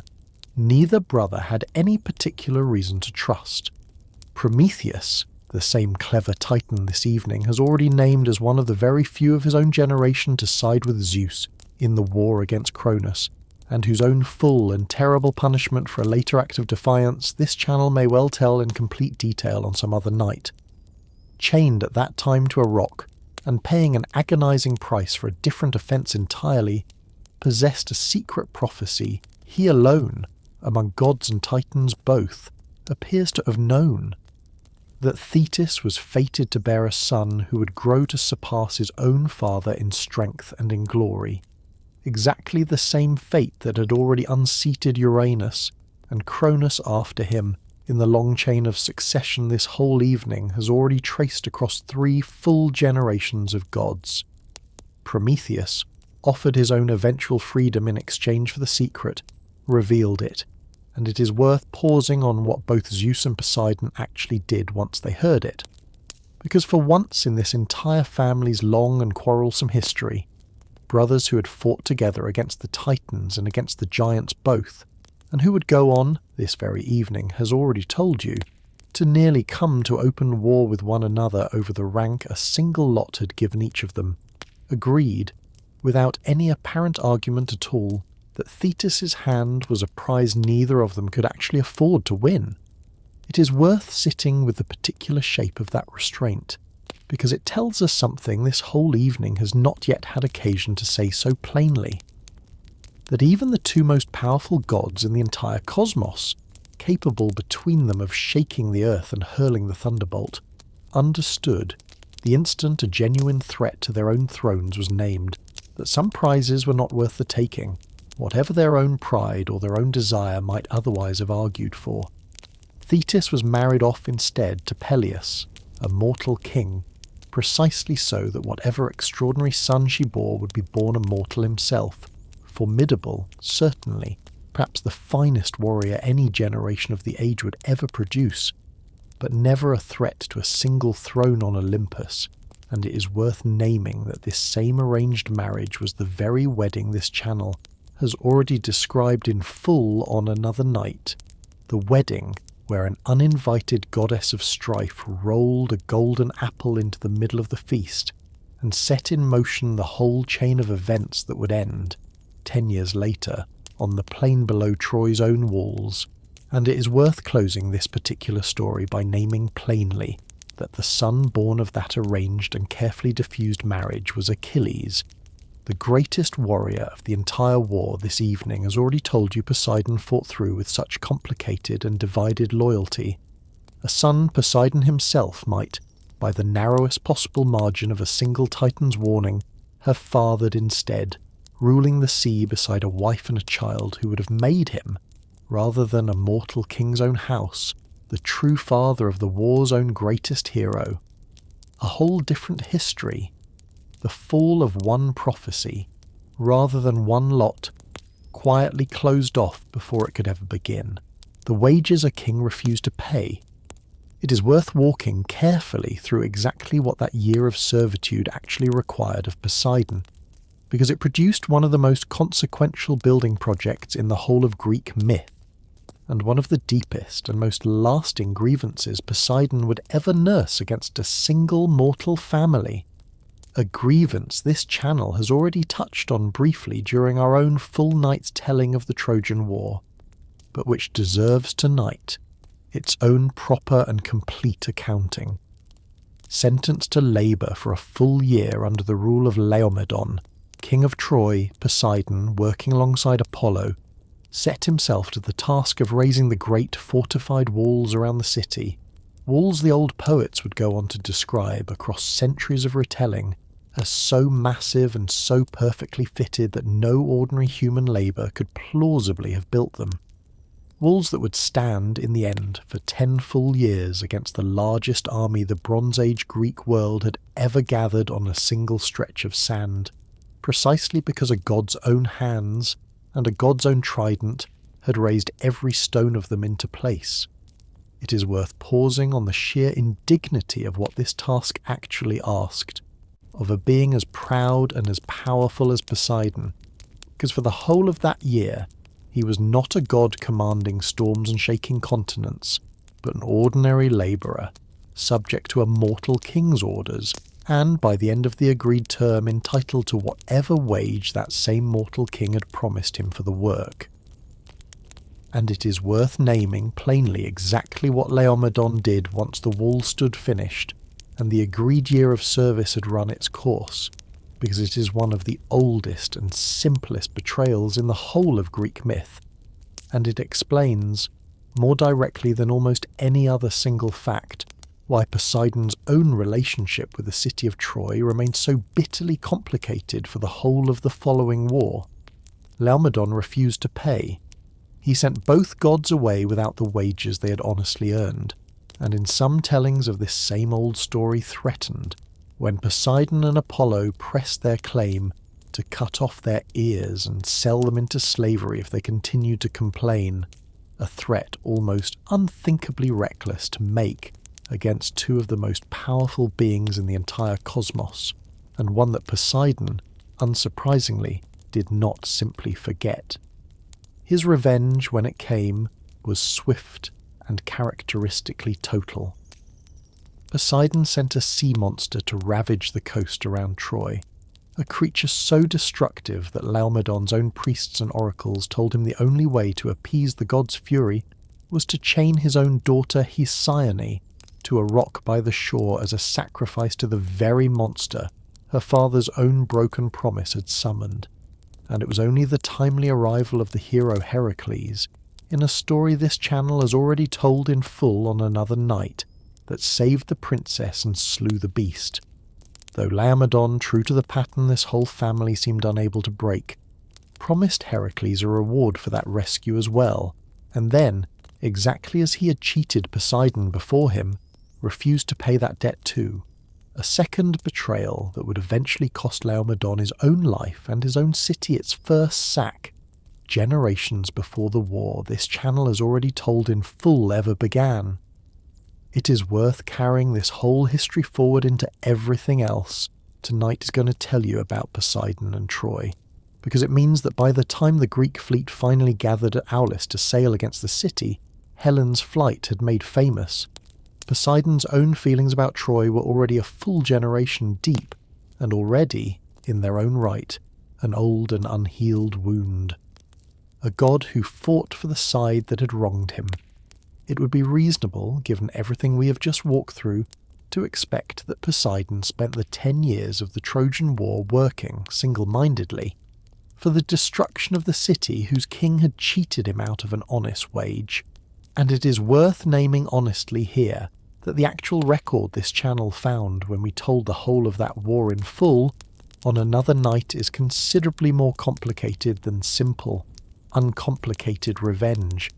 because Poseidon's loyalties across those 10 years reveal something true about how thoroughly personal, rather than merely strategic, a god's own grudges in this mythology tended to be. He did, for most of the war the Iliad describes, side firmly with the Greeks, working actively against the very city his own labour had once fortified, stirring courage into flagging Greek ranks when their spirits threatened to break, and taking, on at least one occasion the old poem preserves in vivid detail, the field himself in disguise to rally soldiers who had begun to waver under Hector's own ferocious assault, And yet it is worth naming, just as honestly, a single striking exception to that pattern, because Poseidon, despite his own grudge against Laomedon's line, personally intervened to save the Trojan hero Aeneas from certain death at the hands of the Greek champion Achilles, snatching him bodily from the battlefield in a cloud of concealing mist, even as the god privately admitted, in the lines the poem gives him, that he still held no love at all for the royal house of Troy that had once cheated him. It is worth pausing on the reason the old poem itself gives for this single act of mercy toward an enemy's own kin, because it tells us something genuinely important about how the Greeks understood divine motivation to actually work. Poseidon spared Aeneas not out of any change of heart toward Troy itself, but because it had been fated from the very beginning of the world that Aeneas's own descendants would one day rule in his place, and Poseidon, powerful as he was, understood, exactly as his brother Zeus understood in every other story this channel has ever told about the limits even the greatest gods faced, that fate itself sat above every personal grudge any god was permitted to hold, and that thwarting it, even in the name of an old and legitimate grievance, was simply not a power available to him, whatever his trident could otherwise accomplish. It is worth remembering this detail specifically because it is going to matter again later tonight when we turn to the single clearest example in the whole of Greek myth of exactly how far Poseidon's own power did and did not actually extend. It is worth returning now to the Trojan War itself and telling, in fuller detail than this evening's earlier and necessarily brief mention allowed, exactly how vividly the Iliad itself actually shows us Poseidon's own particular power in action on the battlefield, because the poem gives us, in one single extraordinary passage, perhaps the clearest illustration in the whole of Greek literature of exactly how seriously even the other gods took his authority over the trembling earth. In the poem's own 20th book, as the gods themselves finally enter the fighting directly, taking sides and striking blows the way the mortal armies below them had already been doing for 9 long years, Poseidon strides onto the battlefield and strikes the ground itself in his own fury, and the poem tells us that the whole earth shook beneath that single blow with such total and terrifying violence that Hades himself, ruler of the whole underworld of the dead, leaped up from his own throne in fear, crying out that the earth might crack open above him and lay bare, to the horrified eyes of gods and mortals alike, the whole dark and secret kingdom the dead had been promised would remain hidden forever. It is worth sitting with that image for a moment, because it means that even Hades, a brother who commanded an entire realm of his own, equal in formal rank to Poseidon's own share of the divided cosmos, was not immune to the particular and specific dread that Poseidon's own earth-shaking fury could inspire, a fear no other single god in the whole of the poem is ever shown provoking in quite so total and so undignified a fashion. It is worth naming, too, the fuller shape of the rescue this evening as already mentioned once in passing, because the moment Poseidon pulled the Trojan hero Aeneas from the battlefield, sparing an enemy's own kin purely because fate itself demanded his survival, is one of the most carefully staged pieces of divine intervention in the whole poem. Aeneas, having boasted too freely of his own royal lineage before engaging the Greek champion Achilles in single combat, found himself outmatched almost immediately, Achilles' own spear driving him back step by step across ground he could not hope to hold, and it was only when Achilles' own killing blow was already in motion that Poseidon, watching from among the assembled gods unmoved, the poem tells us plainly, by simple pity for a man about to die for another family's sins, rather than any lingering affection for the line of Laomedon that had once cheated him, threw a concealing mist across Achilles' own eyes and lifted Aeneas bodily out of the fighting, setting him down, unharmed and disoriented, far behind the safety of his own lines, It is worth naming too the reason the poem itself gives Poseidon for this single act of mercy toward a family whose patriarch he still, by his own admission in the very same passage, could not forgive. Because Poseidon tells the other gods plainly that it has been decreed since the earliest ages of the world that Aeneas and the sons who would come after him were fated to rule over the Trojans in the line of Dardanus, once Priam's own royal house had fallen, a fate no god, however powerful, however personally aggrieved, was permitted to overturn, and it is worth remembering this scene specifically, because a considerably later and considerably more famous poem, composed centuries afterward in a different language entirely, would take up that same promised fate and follow it, at real length, all the way to the founding of an entirely different city on an entirely different shore. A story this channel is about to turn to directly. It's worth pausing, finally, on what this whole battlefield portrait actually adds to tonight's own larger argument, because it shows us Poseidon behaving within the very same war, both as an active and effective military commander, rallying wavering Greek soldiers with encouragement and disguise, and as a being whose own personal restraint,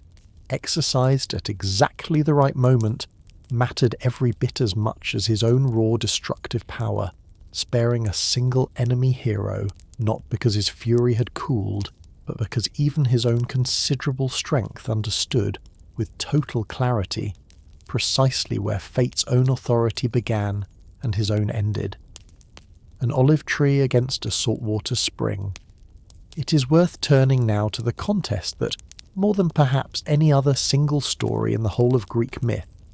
reveals both the genuine scale of Poseidon's power and its genuine and occasionally humiliating limits, because there came a time, in the early legendary history of the region of Attica, when the young city that would one day become Athens had not yet chosen which god would serve as its own patron and protector, and two gods, Poseidon and his own niece Athena,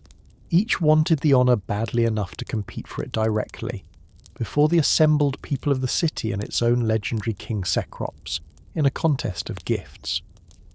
Poseidon went first, and it is worth pausing on the sheer theatrical power of what he actually offered, because he did not arrive with some modest token of goodwill. He strode to the summit of the Athenian Acropolis, the same rocky height that would one day hold the Parthenon itself, and struck his great trident directly into the solid stone, and where the three prongs met the rock there burst forth in an instant a spring of water, a gift meant to demonstrate in the most dramatic and immediate way a god could manage exactly the kind of provision his patronage could offer a growing city. Water on demand, called forth from bare stone by nothing more than the strength of his own arm, along with, in the fuller versions of this same story, the horse itself, the first of its kind ever to walk the earth, a second gift meant to promise the city mastery of war and of trade, and of every advantage a fast and tireless animal could provide. It is worth imagining, honestly, how that moment must have looked and felt to the assembled people of early Attica. A god who could summon water from solid rock, and life itself from nothing, offering his considerable protection to a city that had, until that very afternoon, no god of its own at all. And then it is worth naming exactly what went wrong with that gift, because the detail matters enormously to everything the rest of this contest is about to teach us. The water Poseidon's trident called forth from the Athenian rock, however impressive the manner of its arrival, was salt water, drawn up, as everything in Poseidon's own domain ultimately was, from the sea itself, undrinkable, useless for irrigating a single olive grove or watering a single flock of sheep, a gift that was, for all its raw theatrical power, genuinely and practically worthless to a city that actually needed to grow food and raise children on dry land rather than merely be awed by a demonstration of cosmic strength. Athena, going second, offered something considerably less spectacular to watch, and immeasurably more useful to actually live with.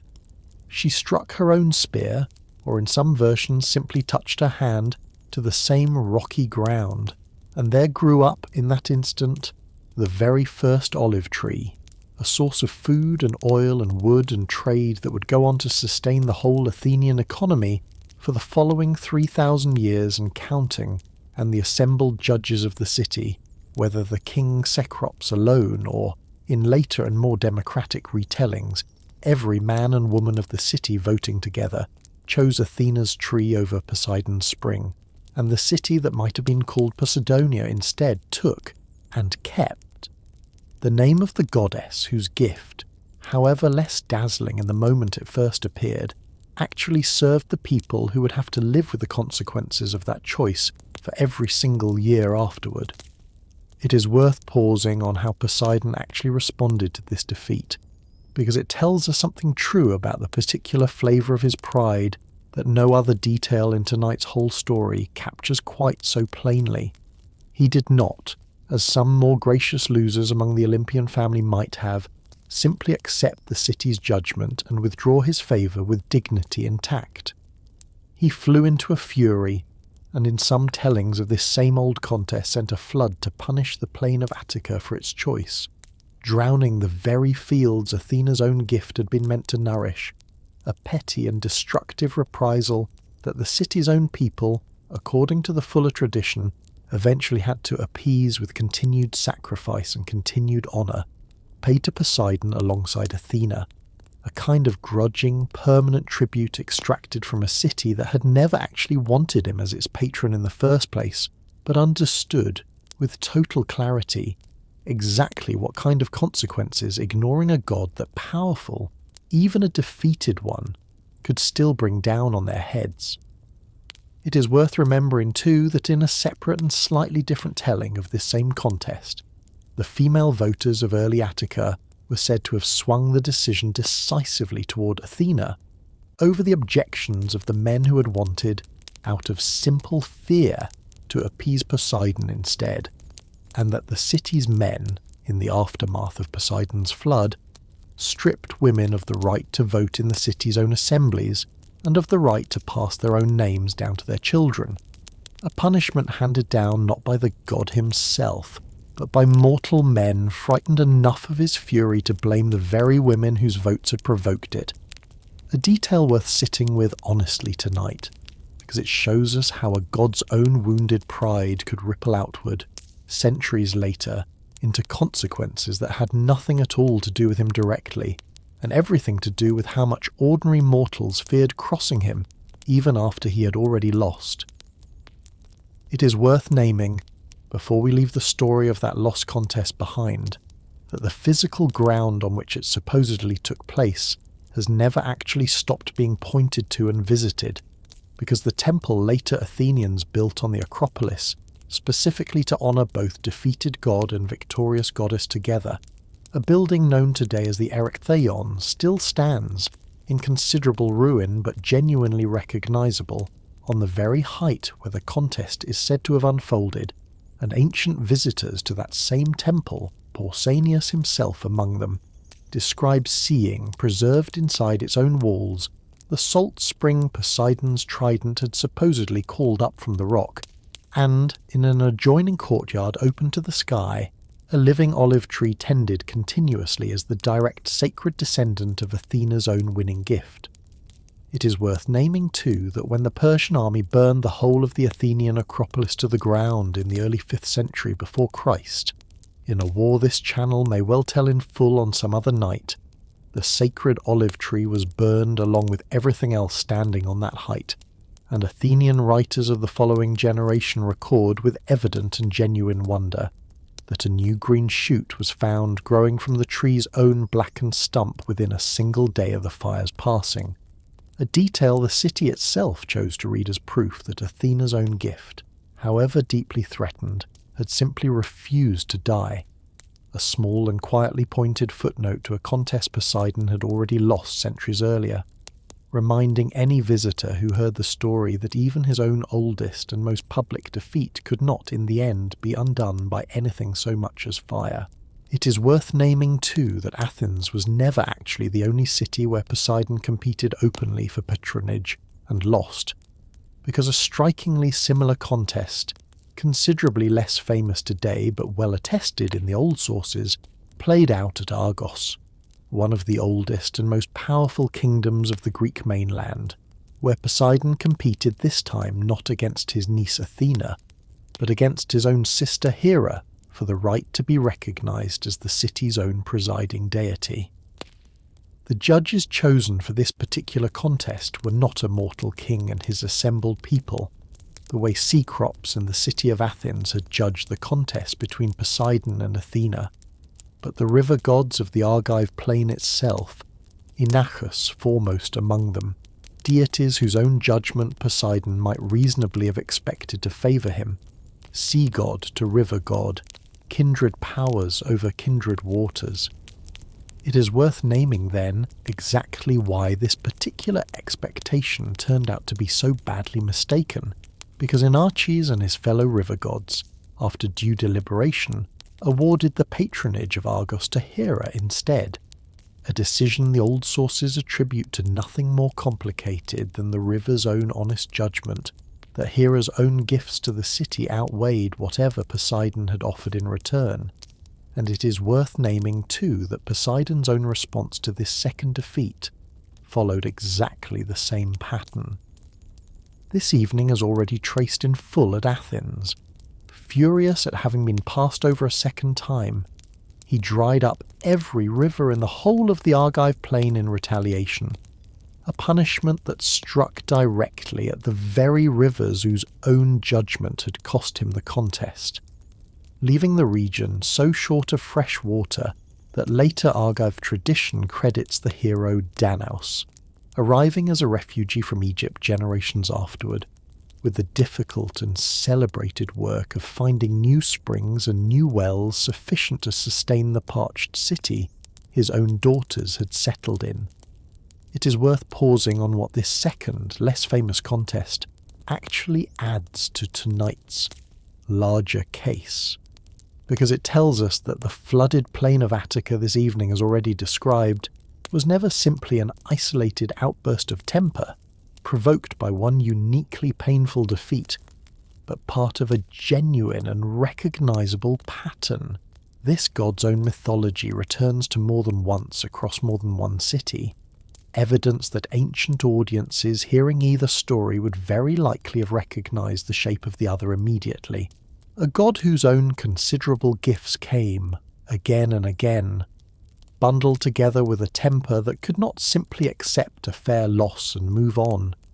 choosing instead, in city after city,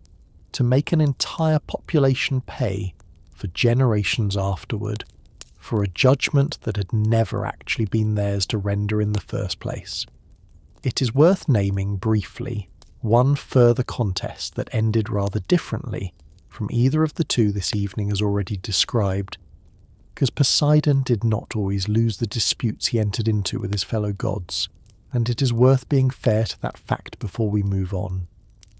When Poseidon and the sun god Helios both laid claim to the wealthy and strategically vital territory of Corinth, sitting astride the very isthmus where the games in his own honour would later be held, the two gods, rather than submitting the whole matter to a mortal judge or a panel of rivers the way the contests at Athens and Argos had been settled, arranged between themselves what later tradition remembers as a considerably more amicable compromise, dividing the territory in two rather than awarding the whole of it to a single winner. Helios received the high, sun-drenched citadel of Acrocorinth, towering above the city, a peak that would, in later centuries, hold its own temple to Aphrodite, herself born, this evening has already reminded you, from the sea foam gathered around Uranus's own severed wound, while Poseidon received the isthmus itself, the low, narrow strip of land connecting the Peloponnese to the rest of the Greek mainland, precisely the ground where the sanctuary and the games this evening as already described would eventually be built. It is worth pausing on how differently this particular story ends from the pattern established at Athens and at Argos both, because there is no flood here, no dried up river, no furious reprisal against a city or a set of judges who had failed to choose him. Only two gods, each already secure enough in his own considerable power, arriving at a division that let each of them keep something genuinely worth having, rather than risking everything on a single winner-take-all verdict. And it is worth naming this quieter, more cooperative side of Poseidon's story honestly, alongside everything darker tonight has already shown you, because a full and fair accounting of any figure's power, divine or human,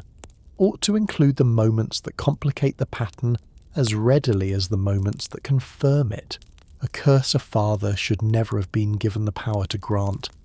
It is worth turning now to a story that brings together, more painfully than perhaps any other single myth this evening has told, nearly every thread tonight has already traced through Poseidon's long and complicated history, his authority over horses, his willingness to grant a mortal's request without first pausing to consider its full cost, and the particular, patient cruelty his power was capable of inflicting once it had been set loose. This story concerns Theseus, the same hero this evening is already named as Poseidon's own son by the fuller Athenian tradition, doubly fathered in a single night by both a mortal king and a god, and it concerns, more directly still, Theseus's own son by an earlier marriage, a young man named Hippolytus, devoted entirely to the virgin goddess Artemis, and to the disciplined outdoor life of hunting and horsemanship she represented, a devotion so complete that he had refused, pointedly and repeatedly, to honour Aphrodite, goddess of love, at all, an insult that goddess, exactly as Hera and Athena had once done to Paris's own family, in the story this channel has already told in full concerning the Trojan War, did not intend to let pass unanswered. Aphrodite's revenge took the shape of a curse, laid not on Hippolytus directly, but on his own stepmother, Theseus's second wife Phaedra, filling her with an overwhelming and entirely unwanted passion for her own husband's grown son, a passion she fought against with real and desperate honour, for as long as she could bear it before her own old nurse, meaning only to help, revealed the secret to Hippolytus himself, whose horrified and entirely understandable rejection of his stepmother's confession drove Phaedra, in her own shame and despair, to take her own life, leaving behind a letter discovered by Theseus in the very first hours of his own grief that falsely accused Hippolytus of having forced himself upon her, a lie told from beyond death by a woman who could no longer be questioned or contradicted by anyone who might have known better. It is worth pausing on what Theseus did next, because it is the moment this whole story finally turns, directly and disastrously, back toward Poseidon.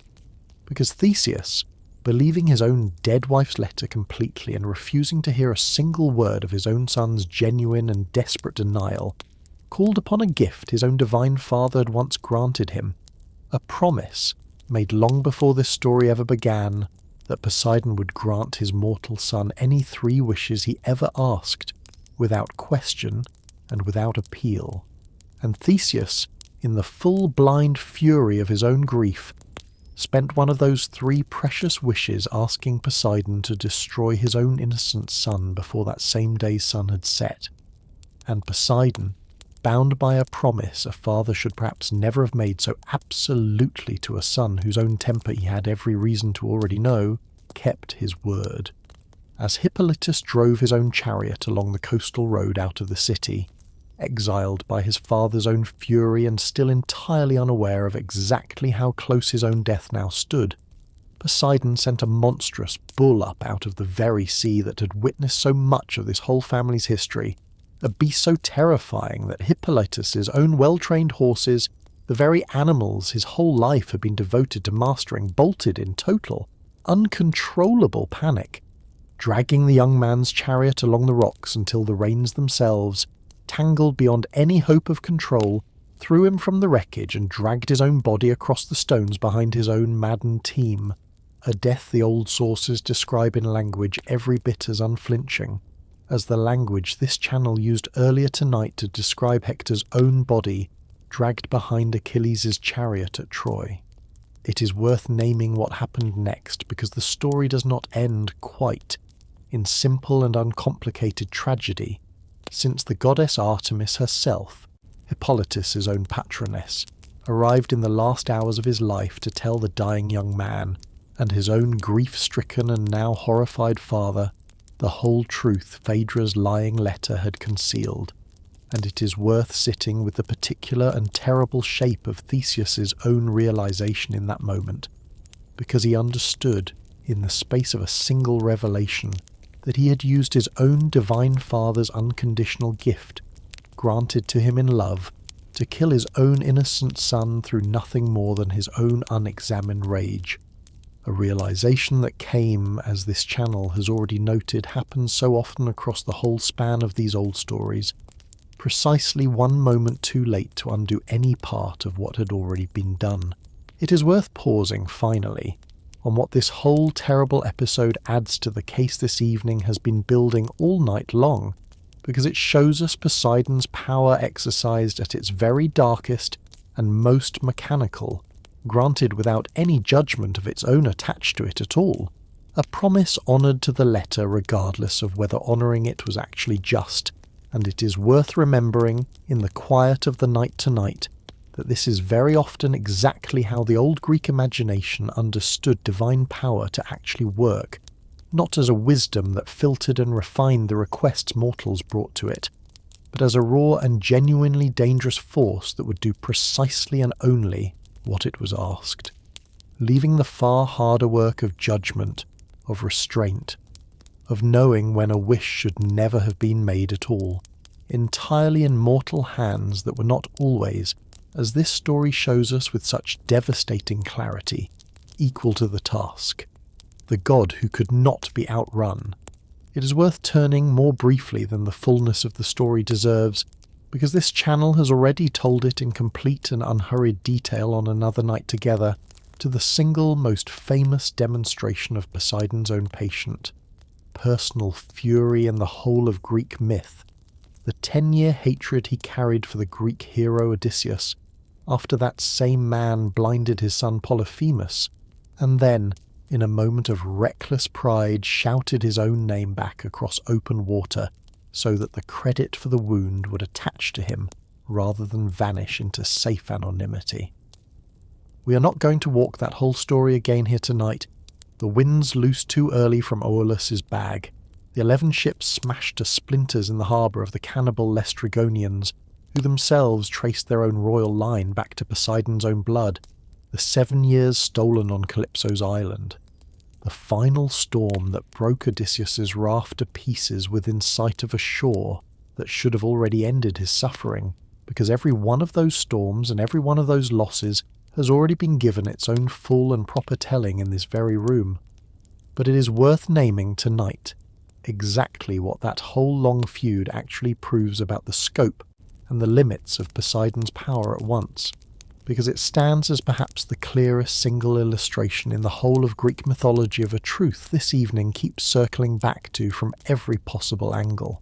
Poseidon could not override fate itself, could not prevent Odysseus's eventual homecoming once the other gods of Olympus had agreed in his own absence that the man's suffering had gone on long enough, and yet within those limits he could still make an enemy's decade cost him everything he had, every companion, every ship, every year of his own son's forgotten childhood, extracting, storm by patient storm, every last measure of suffering the rules of his own cosmos would permit him to inflict. It is worth remembering, too, the strange and telling detail with which that whole old feud was finally formally supposed to end, because the prophet Tiresias, consulted by Odysseus in the land of the dead, foretold that even Poseidon's own hatred carried within it a proper ritual off-ramp, a pilgrimage inland to a country so far from any coast that its people had never seen an oar and would mistake it for a farmer's winnowing fan, where Odysseus was to plant that oar in the earth and offer sacrifice humbly, on the god's own terms rather than his own, before the feud could ever be considered genuinely closed. It is worth carrying that detail forward into tonight's own larger argument, because it tells us something the whole of this evening's story keeps confirming from every different direction. That even a god as powerful as Poseidon, capable of drowning a city, breaking a raft and haunting a single man's homeward voyage for 10 full years, operated within a world that still expected him, in the end, to be negotiated with rather than simply endured.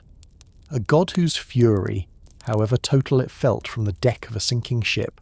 was understood by the very people who feared it most to have rules and limits, and a door, however narrow, that led back out the other side, a city that answered for a father's wrath. Let us return now to the drowned city we opened tonight's story with, because Helic's own fate is worth telling in its fuller shape, both as the myth the ancient world told about it, and as the considerably stranger and considerably more recent archaeology that has actually confirmed a real catastrophe really happened there, on a real winter night, in a way that few other Greek myths involving Poseidon's fury can claim with anything like the same evidentiary weight. The ancient writers who recorded Helic's destruction, chiefly the geographer Strabo and the later Roman-era writer Pausanias, whose own patient travels across the whole of Greece, this channel has already relied on for the details of other stories told in this room, agree on the essential shape of what happened, even where they differ on the finer points. The city's own people, in the years before the catastrophe, had committed an offence against Poseidon so serious that the god's own fury, when it finally arrived, was understood by every ancient writer who recorded it as neither random nor unprovoked. The offence, in the fullest surviving version of the story, involved a group of suppliants, refugees from a neighbouring Ionian city who had fled to Helic specifically seeking the protection due to anyone who claimed sanctuary at Poseidon's own altar there. A religious obligation the whole of the ancient Greek world treated as sacred and inviolable, since a god who commanded the sea and the earth beneath every traveller's feet was understood to take an especially direct and personal interest in how the helpless and the displaced were treated by those with the power to shelter them. Helic's own citizens, the story tells us, violated that sanctuary, dragging the suppliants from the safety of the altar itself and putting them to death despite the sacred protection they should have carried,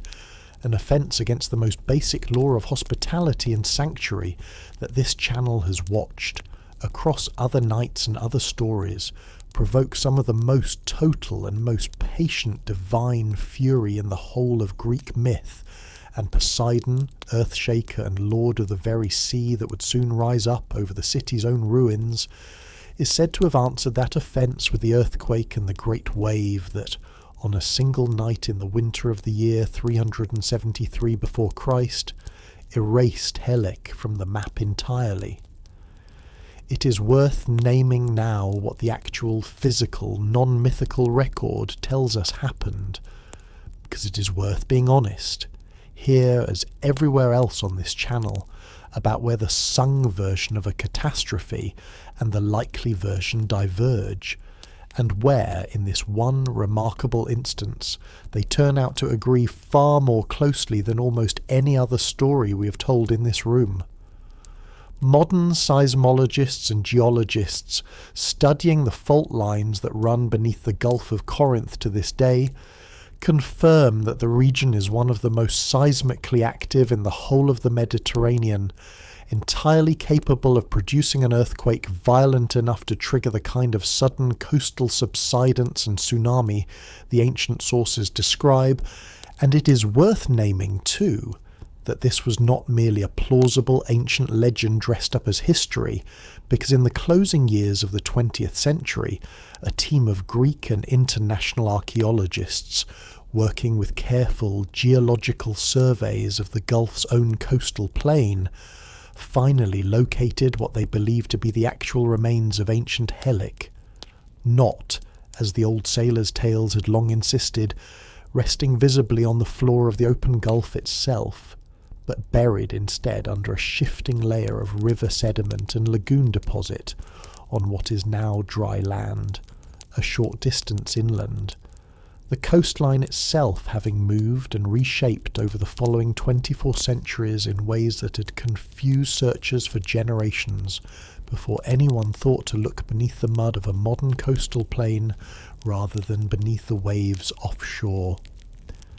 It is worth pausing on that discovery because it means that Helix stands as one of the rare and genuinely remarkable instances in the whole of Greek mythology where a myth about a god's own personal fury and a documented, physically excavated historical catastrophe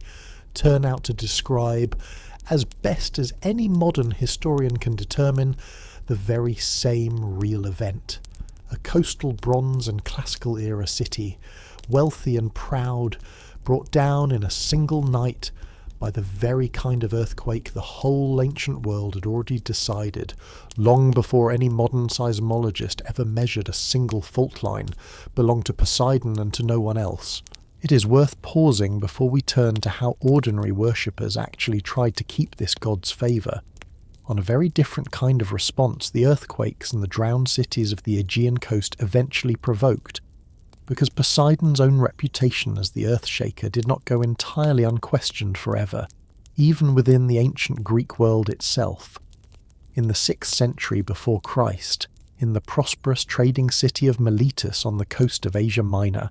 a thinker named Thales, remembered by later tradition as the very first of the Greek philosophers,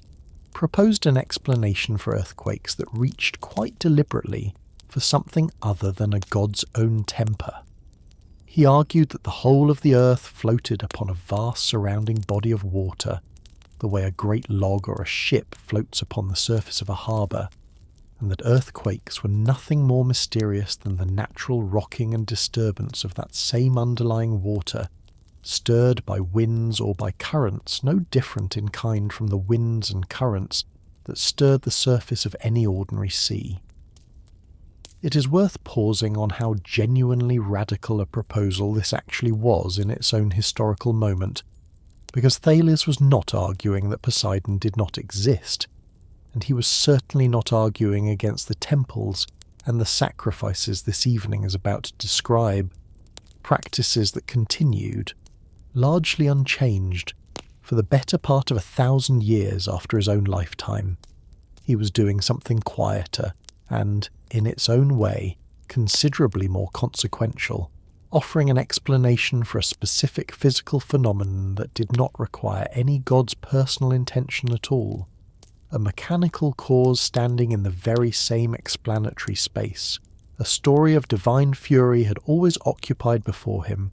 and it is worth naming that this single move, small as it looks from this distance, is one of the reasons later historians of science have long pointed to Thales, and to the small circle of thinkers who followed him in Miletus as marking something like the very beginning of natural philosophy in the Western tradition, a tradition that would, over the following centuries, gradually expand the space it claimed for mechanical, impersonal explanation and gradually shrink, without ever entirely eliminating, the space left over for divine intervention. It is worth naming too that this new kind of explanation and the old mythological one were never actually forced into the kind of exclusive either-or choice a modern reader might expect, because the ancient Greek world seems to have held both explanations in its own hands at once for centuries afterward, much the way this channel has already suggested, on other nights, that the sung version of a catastrophe and the likely version of the very same catastrophe rarely drove each other fully out of circulation. A wealthy merchant of Miletus might, in the very same decade Thales was proposing his own theory of floating earth and disturbed water, still have poured a libation to Poseidon before boarding a ship, and a temple priest at Sunion might have heard and even respected the philosopher's own explanation, without feeling that it required him to close his own temple's doors, because the two accounts were, in the end, doing two rather different kinds of work, one attempting to explain the earthquake's own physical mechanism, and the other attempting to explain why an earthquake had struck this particular city, on this particular night, rather than some other city on some other night entirely, a question of meaning and of moral order that a floating earth and a disturbed underlying water, however useful as physical explanation, could never actually answer on its own. It is worth pausing finally on what this coexistence tells us about the world this whole evening has spent so long describing, because it means that even a civilization sophisticated enough to produce its own genuine tradition of natural philosophy, a tradition that would, centuries later, go on to produce real geometry and real astronomy, and eventually, in the hands of thinkers like Aristotle, its own detailed and considerably more mechanical theories of exactly how earthquakes actually worked, never fully abandoned the older, more personal story this whole evening has been telling, because a mechanical cause, however true, has never been quite enough, for most people in most centuries, to answer the deeper and more urgent question that a catastrophe like Helic's own destruction always leaves behind it. Not merely how did the ground move, but why did it move here, and why did it move now, and what, if anything, could any of us have done differently to keep it from happening at all? It is worth pausing too, before we move on, to imagine, as honestly and as concretely as the surviving evidence allows, what that single night in Helike must actually have felt like from the inside, because a fact recited in the abstract, an entire city destroyed in a single night, rarely carries the same weight as the same fact imagined in the particular, and this channel has always believed that a story is more honest for having been felt as well as understood. Picture then an ordinary household in that city on the last ordinary evening it would ever know, a family finishing a meal of bread and olives and whatever fish the day's own catch had provided, banking the hearth fire low before sleep the way every household along that coast did every single night of the year. The youngest children already asleep, the older ones still murmuring in the dark, the sea itself visible from the higher windows of the wealthier houses calm and unremarkable under a winter sky,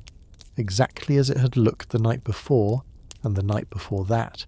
and every other night any living person in the city could actually remember.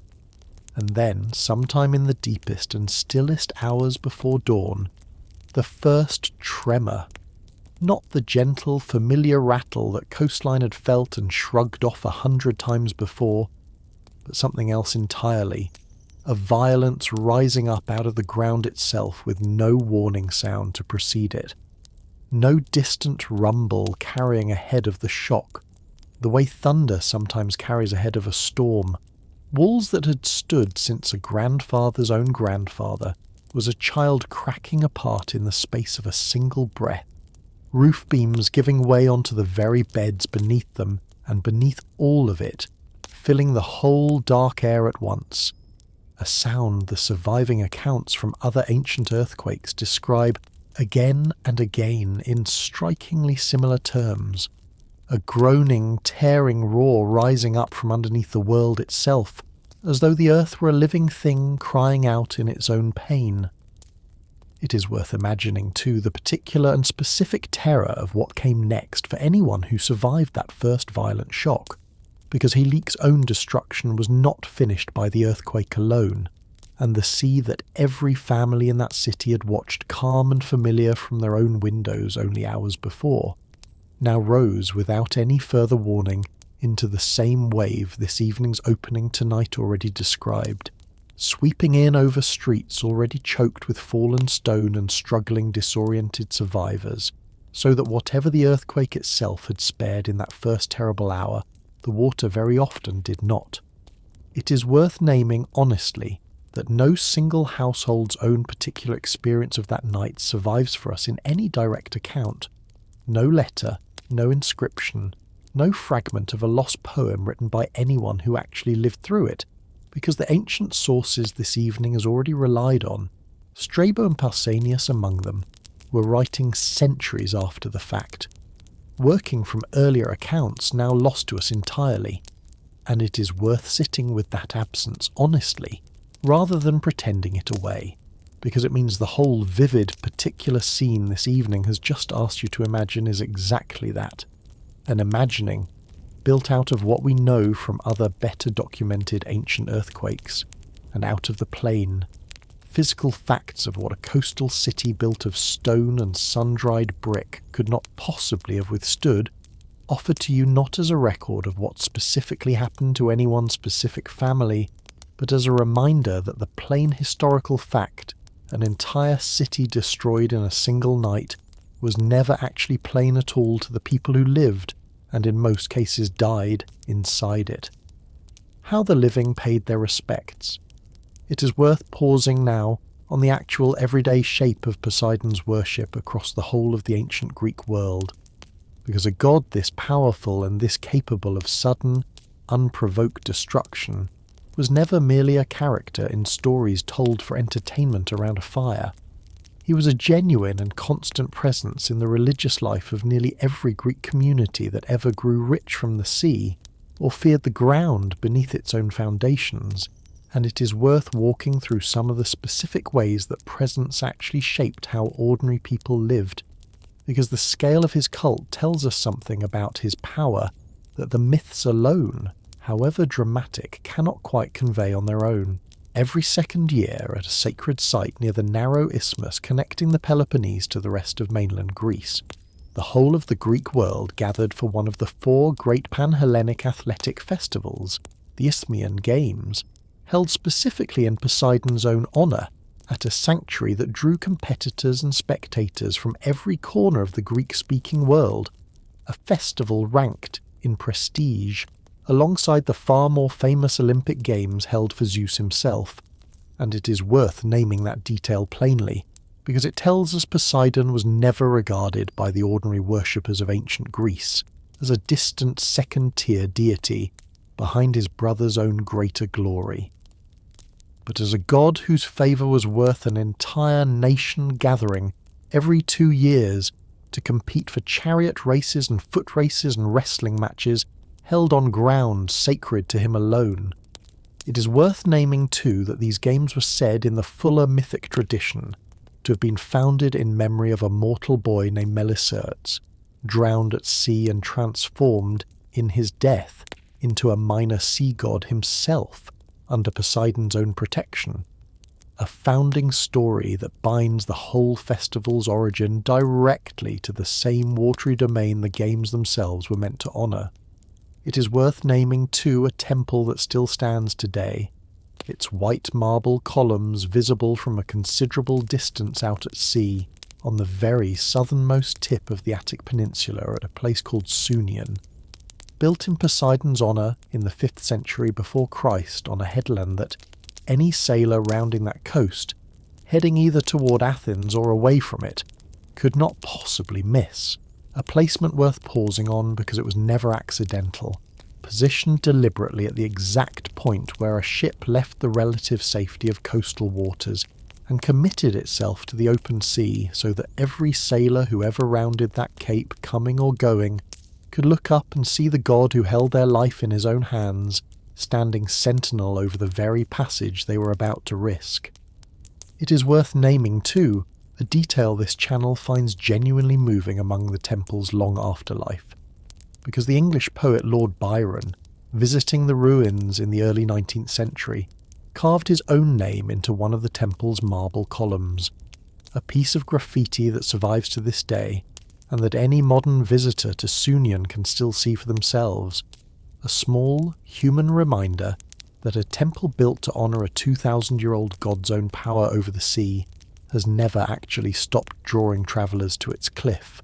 century after century, long after the animals that were once sacrificed there and the priests who once tended its altars have both passed entirely out of memory. It is worth naming, finally,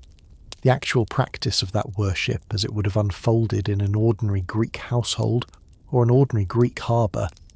because sailors preparing to put out to sea, merchants loading a ship with cargo bound for a foreign port, fishermen setting out before dawn to work waters that could turn from calm to lethal within the space of a single hour, all of them, as a matter of ordinary practice rather than special occasion, poured libations to Poseidon before ever leaving the safety of the shore, and it is worth naming too that the bull, an animal the Greeks associated with raw, untamable physical power in nearly every context they encountered it, was Poseidon's own preferred sacrifice, offered by cities and by individual worshippers alike whenever his particular favour or his particular forgiveness was being sought. A black bull specifically, in many tellings, driven into the waves themselves as an offering, the animal's own death by drowning a small, deliberate echo of the very fate every sailor who made that same offering was hoping,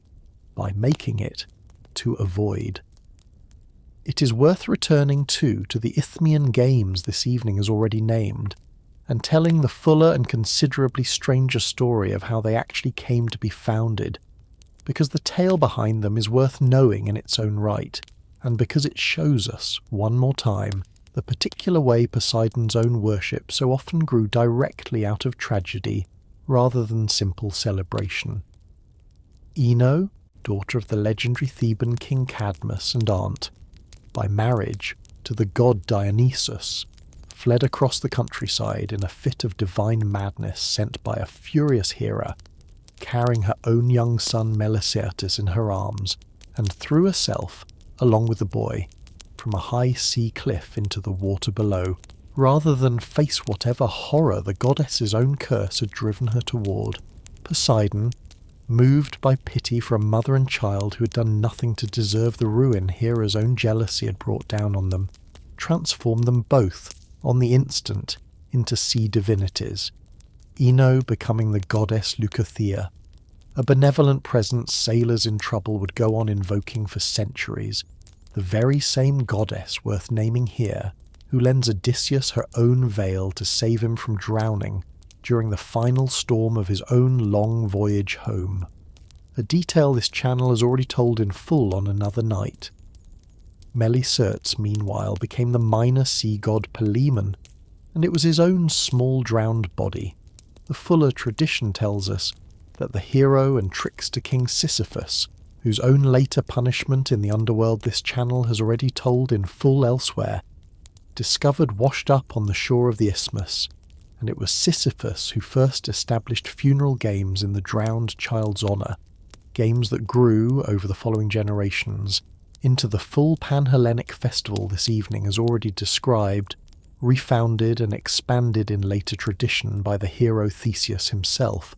Poseidon's own son by most tellings, closing a small and rather moving circle, a festival born from a father's grief and a stranger's pity, eventually maintained and enlarged by the very sea god's own child. It is worth pausing on what this particular founding story adds to tonight's own larger case, because it shows us Poseidon exercising his considerable power not in fury or in wounded pride, but in simple, unprompted compassion for a mother and child who belonged to him not at all, transforming a drowning into a kind of rescue, rather than allowing it to remain merely another tragedy the sea had claimed. And it is worth remembering, in the middle of an evening that has spent so long cataloguing this god's grudges and his floods and his monsters, that the same trident capable of drowning a city was, on at least this one occasion the old sources chose to preserve, capable of pulling a mother and her son back out of the water and giving them, instead of an ending, an entirely new and considerably gentler kind of life. It is worth pausing too on one of the most remarkable pieces of physical evidence for how vividly the ancient world actually imagined this god's own presence, because in the autumn of 1926, sponge divers working the waters off Cape Artemission on the northern tip of the island of Euboea, a stretch of coastline that had already claimed a Roman-era cargo ship centuries before the divers' own arrival, recovered from the sea floor a magnificent, larger-than-life bronze statue, cast sometime in the 5th century before Christ, depicting a bearded, powerfully built god standing in a wide, balanced stance with one arm drawn back and one arm extended forward, frozen in the exact instant of hurling some object that the intervening centuries beneath the waves had long since dissolved away, leaving the statue's own open hand holding nothing at all. It is worth naming, honestly, the genuine and still unresolved scholarly disagreement that this single missing object has provoked, because the whole identity of the figure the statue actually depicts turns entirely on what that vanished object once was. If the god's now empty hand once gripped a thunderbolt, drawn back and about to be hurled with the full force of the god's own coiled and balanced stance, then the statue depicts Zeus himself, caught in the very act of striking down some unnamed enemy. If, instead, that same hand once held a trident, its shaft angled along the same line, the god's own extended arm and pointed forward leg both already establish, then the statue depicts Poseidon, caught in an identical pose of coiled, imminent violence, and the plain and rather remarkable truth, worth naming honestly, is that even the specialists who have spent whole careers studying this single object remain genuinely divided, weighing the exact angle of the missing weapon's implied trajectory, the proportions of similar surviving statues, and the particular style of workshop the casting itself suggests, without ever having reached a settled consensus either way. It is worth sitting with that uncertainty for a moment, rather than rushing past it toward a tidy answer this evening cannot honestly give you, because it means that one of the single most celebrated and most reproduced bronze statues to survive from the whole of classical antiquity, displayed today in the National Archaeological Museum in Athens, where it draws visitors from across the entire world, may in fact be an image of the very god this whole night has been devoted to, recovered, in a detail almost too fitting to be believed. From the bottom of the very sea he was believed to rule, lost for more than 2,000 years beneath the waves and finally returned to daylight by ordinary working divers doing nothing more mythic than searching an old wreck site for salvageable cargo. It is worth naming, too, that many modern museum guides and many modern scholars, weighing the evidence as it currently stands, do lean toward reading the statue as Poseidon rather than Zeus, largely on the strength of the particular angle the missing weapon's shaft appears to have followed, though the museum's own official position, worth respecting honestly rather than flattening into false certainty, continues to present the identification as genuinely open. It is worth closing this particular piece of tonight's story with the plain, physical fact of the statue itself, because whichever god it actually depicts, its makers captured something that every single myth this evening has told you about Poseidon has been reaching for in its own way, across the whole of tonight's long-telling. A figure of total, coiled, and entirely convincing power, balanced perfectly on the very edge of violence, neither mid-strike nor at rest, but caught, forever, in the single suspended instant just before an act neither we nor the 2,500 years of scholars who have studied this same bronze figure will ever actually get to see completed. It is worth pausing, before we move any further into the grander architecture of temples and games, to imagine what Poseidon's own worship must actually have felt like from the inside, not from the perspective of a wealthy patron commissioning a victory ode, or a king dedicating a temple on a windswept cape, but from the perspective of the ordinary people whose own daily livelihood depended on this god's favour far more directly and far more urgently than any of that grander architecture ever quite captures. Think it through, for a moment, as an ordinary fisherman of the Aegean coast might actually have lived it. A man who owned, in all likelihood, nothing more than a single small boat, built by his own hands or inherited from his own father, who rose before the sun every working day of his life to row that boat out past the breakers into water that could, without any warning at all, turn from a gentle, forgiving calm into something that could kill him and every one of his sons in the space of a single sudden squall.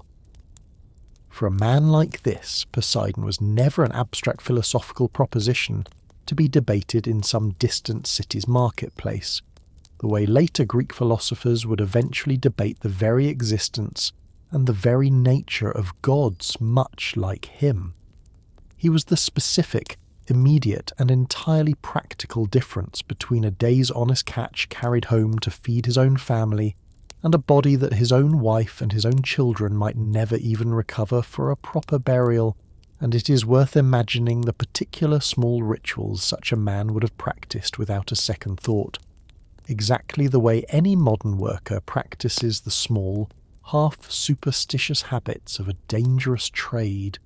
pouring a few drops of his own morning wine into the water before ever setting the first oar, murmuring a short and probably half-formed prayer under his breath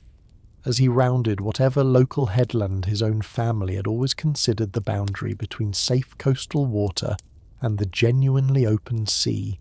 watching the colour and the texture of the water itself with the same close, practised attention a modern sailor still gives to a barometer, because in a world with no forecast and no radio warning, that attention and whatever divine favour a lifetime of careful, humble offering might have earned him, were the only warning system he was ever going to get. It is worth naming, too, that this same fisherman, on the rare occasions his own boat came home heavier than usual, or survived a storm that had claimed a neighbour's own vessel in the very same hour, would have understood that survival, not as ordinary good fortune, but as evidence, direct and personal, that Poseidon's own favour had, on that particular day, actually been with him, a belief that this channel has already suggested earlier tonight is not so very different from the instinct that still leads people, even now, to describe a run of good or bad luck as though some larger and more personal force were actually paying attention. And it is worth sitting with that continuity in the quiet of the night tonight, because it means the ordinary fisherman we have just imagined dead for something like 2,500 years, and never once mentioned by name in any surviving text, still has, in his own small and untraceable way, something genuine left to teach us about how power, divine or otherwise, is actually experienced by the people who live closest to its edge. It is worth returning once more to Poseidon's own dominion over horses, because it is worth naming just how deeply that particular authority actually shaped the ordinary athletic and military life of the Greek world, rather than remaining a purely symbolic or mythological association. Chariot racing, the single most prestigious and most expensive event held at every one of the 4 great Pan-Hellenic games, including the Isthmian Games held in Poseidon's own honour, was understood by the whole of the ancient Greek world to fall specifically under his own patronage, and wealthy competitors who entered their own teams in these races, men who might never themselves hold the reins, since custom generally left the actual driving to a hired or enslaved charioteer, while the owner alone received the glory of a win, prayed and sacrificed to Poseidon specifically before every race, understanding their own horse's own speed and their own horse's own safety on a crowded, dangerous track as gifts that belonged, ultimately, to the same god who was said to have created the very first horse on the Athenian Acropolis. It is worth naming, too, a sanctuary this evening has not yet visited, because it sits at one of the single strangest and most evocative locations in the whole of the ancient Greek religious landscape. At Cape Tainaron, the southernmost tip of the Mani Peninsula in the Peloponnese, a rocky and remote headland that remains, even today, one of continental Europe's own most southerly points,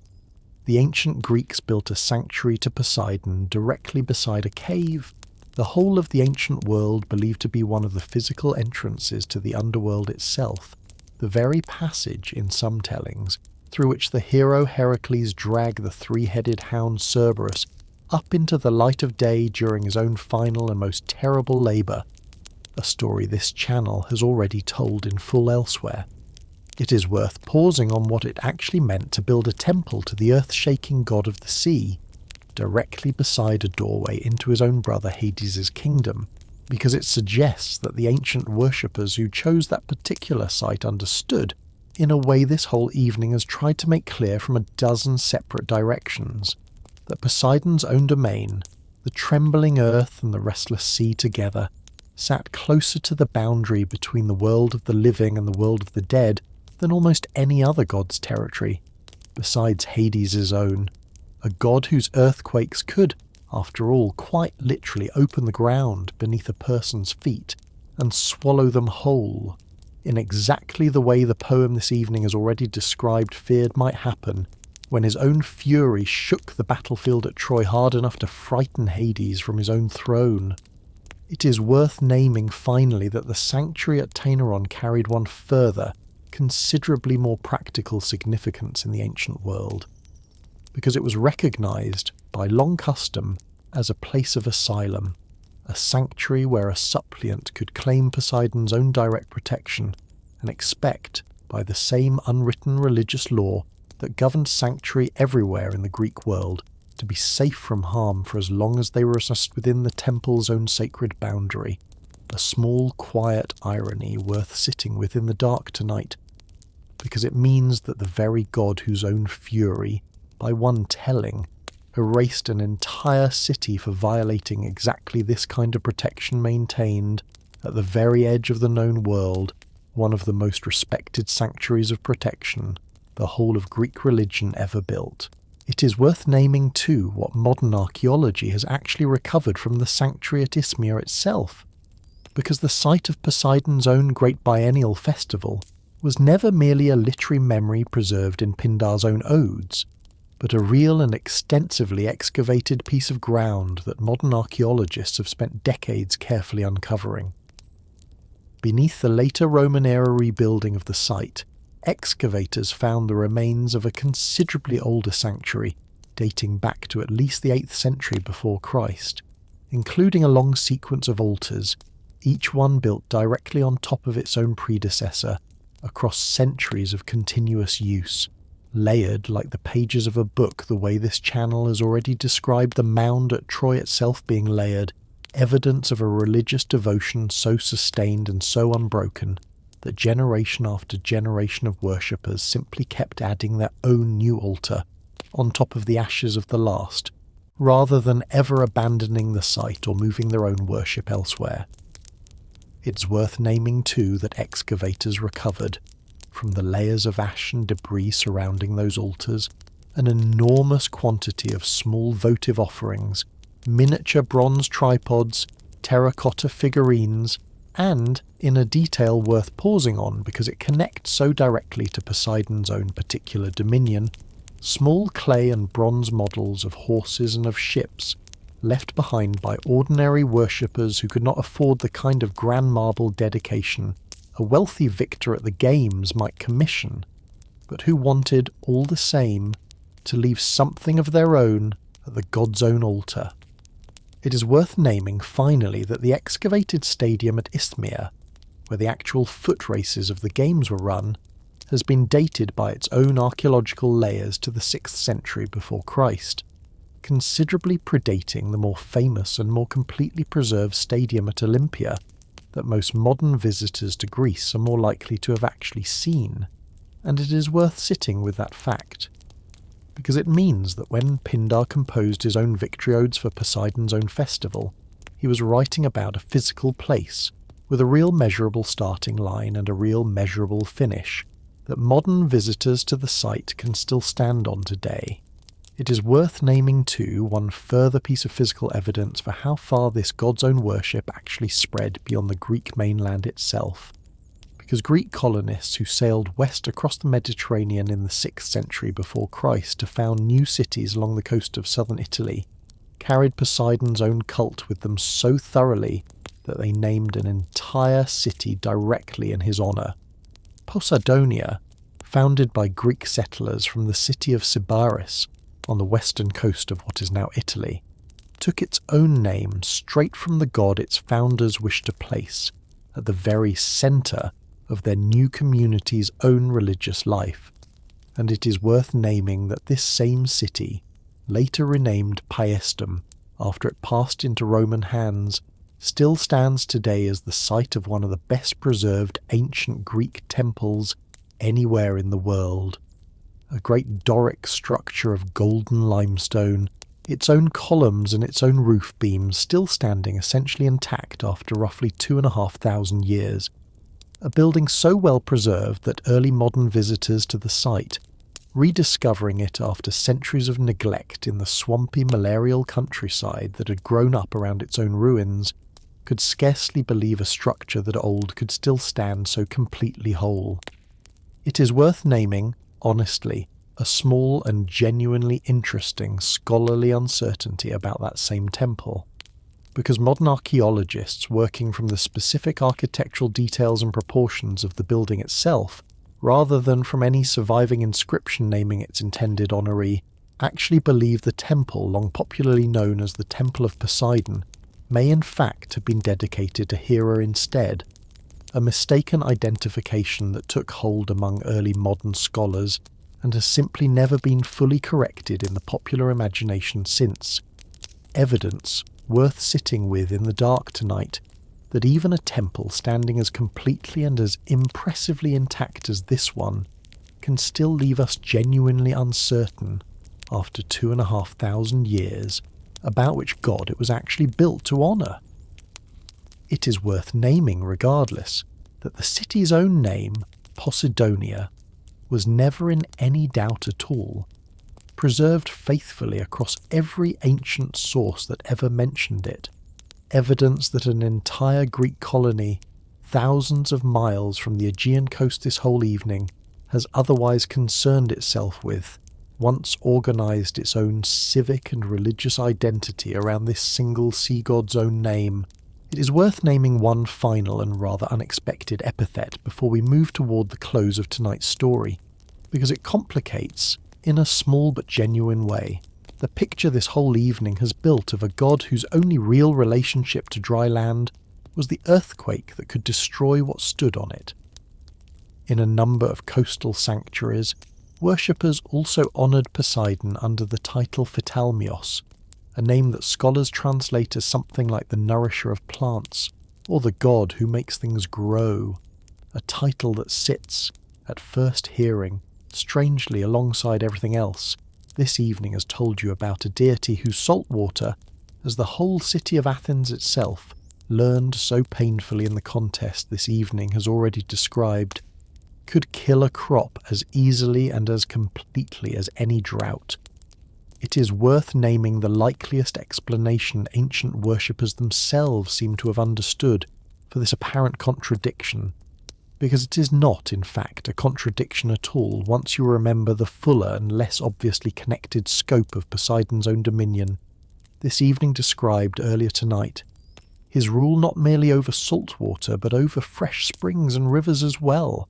the very water Aymone was sent out to find, and that his own trident once called up from dry rock at Lerna in an act of genuine rescue rather than destruction. A coastal farmer watering his own fields from a spring that happened to rise from ground close enough to the sea that its own water carried a faint mineral trace of salt, or simply depending, as every farmer in that whole dry Mediterranean climate did, on rains that arrived or failed to arrive, according to patterns no one in the ancient world could fully predict or explain, had every reason to fold his own crop's fate into the same God's own portfolio that already governed every other form of water he depended on. Salt and fresh, sea and spring, storm cloud and drought both. It is worth closing this small but genuine complication with the observation that a Poseidon who could only destroy would be a considerably simpler god to sit in judgment of than the actual, considerably more complicated deity the ancient sources actually hand down to us, a god capable, in the very same breath, of being called upon by grieving fishermen to spare their sons, and by anxious farmers to bless their own fields, a sea god among other seas.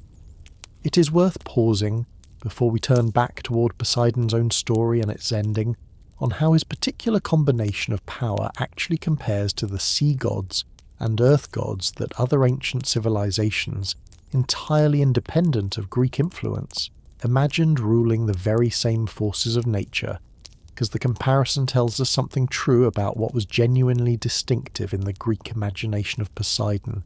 and what, on the other hand, was simply the natural and recurring shape any culture built along a dangerous coastline was likely to give its own gods. In ancient Mesopotamia, the Sumerian and later Babylonian traditions gave the fresh waters and the accumulated wisdom of civilization itself to a god named Enki, known later under the name Ea, a deity credited, unlike Poseidon, chiefly with creation and craft and cunning. Rather than with sudden earth-shaking destruction, a sea god remembered by his own worshippers,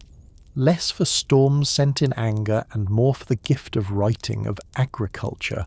of the ordered civilization that rose up along the banks of the Tigris and the Euphrates. In the far north, among the Norse peoples whose sagas this channel has not yet had occasion to visit in full, the sea itself was governed not by one single deity, but by a pairing, the god Njord, associated with calm coastal waters and the safe, prosperous business of fishing and trade,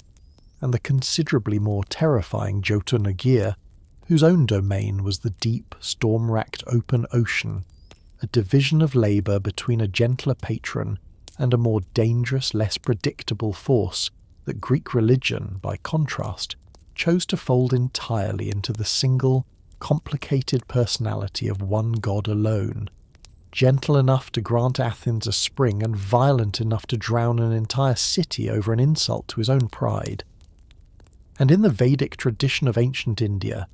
the god Varuna once held authority over the cosmic waters and, in the oldest layers of that tradition, over the whole moral and physical order of the universe itself, a scope of power that in some ways exceeds even Poseidon's own considerable reach,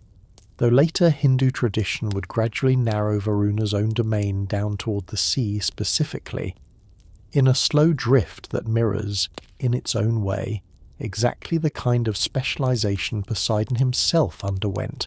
once the cosmos had been divided into thirds and his own portion fixed by the fall of a single lot at the sea and the trembling earth beneath it, and nothing more. It is worth naming one further and especially instructive comparison among the world's other ancient sea gods, because it throws into particularly sharp relief something this evening has been arguing about Poseidon from a dozen different directions without ever quite naming it so directly.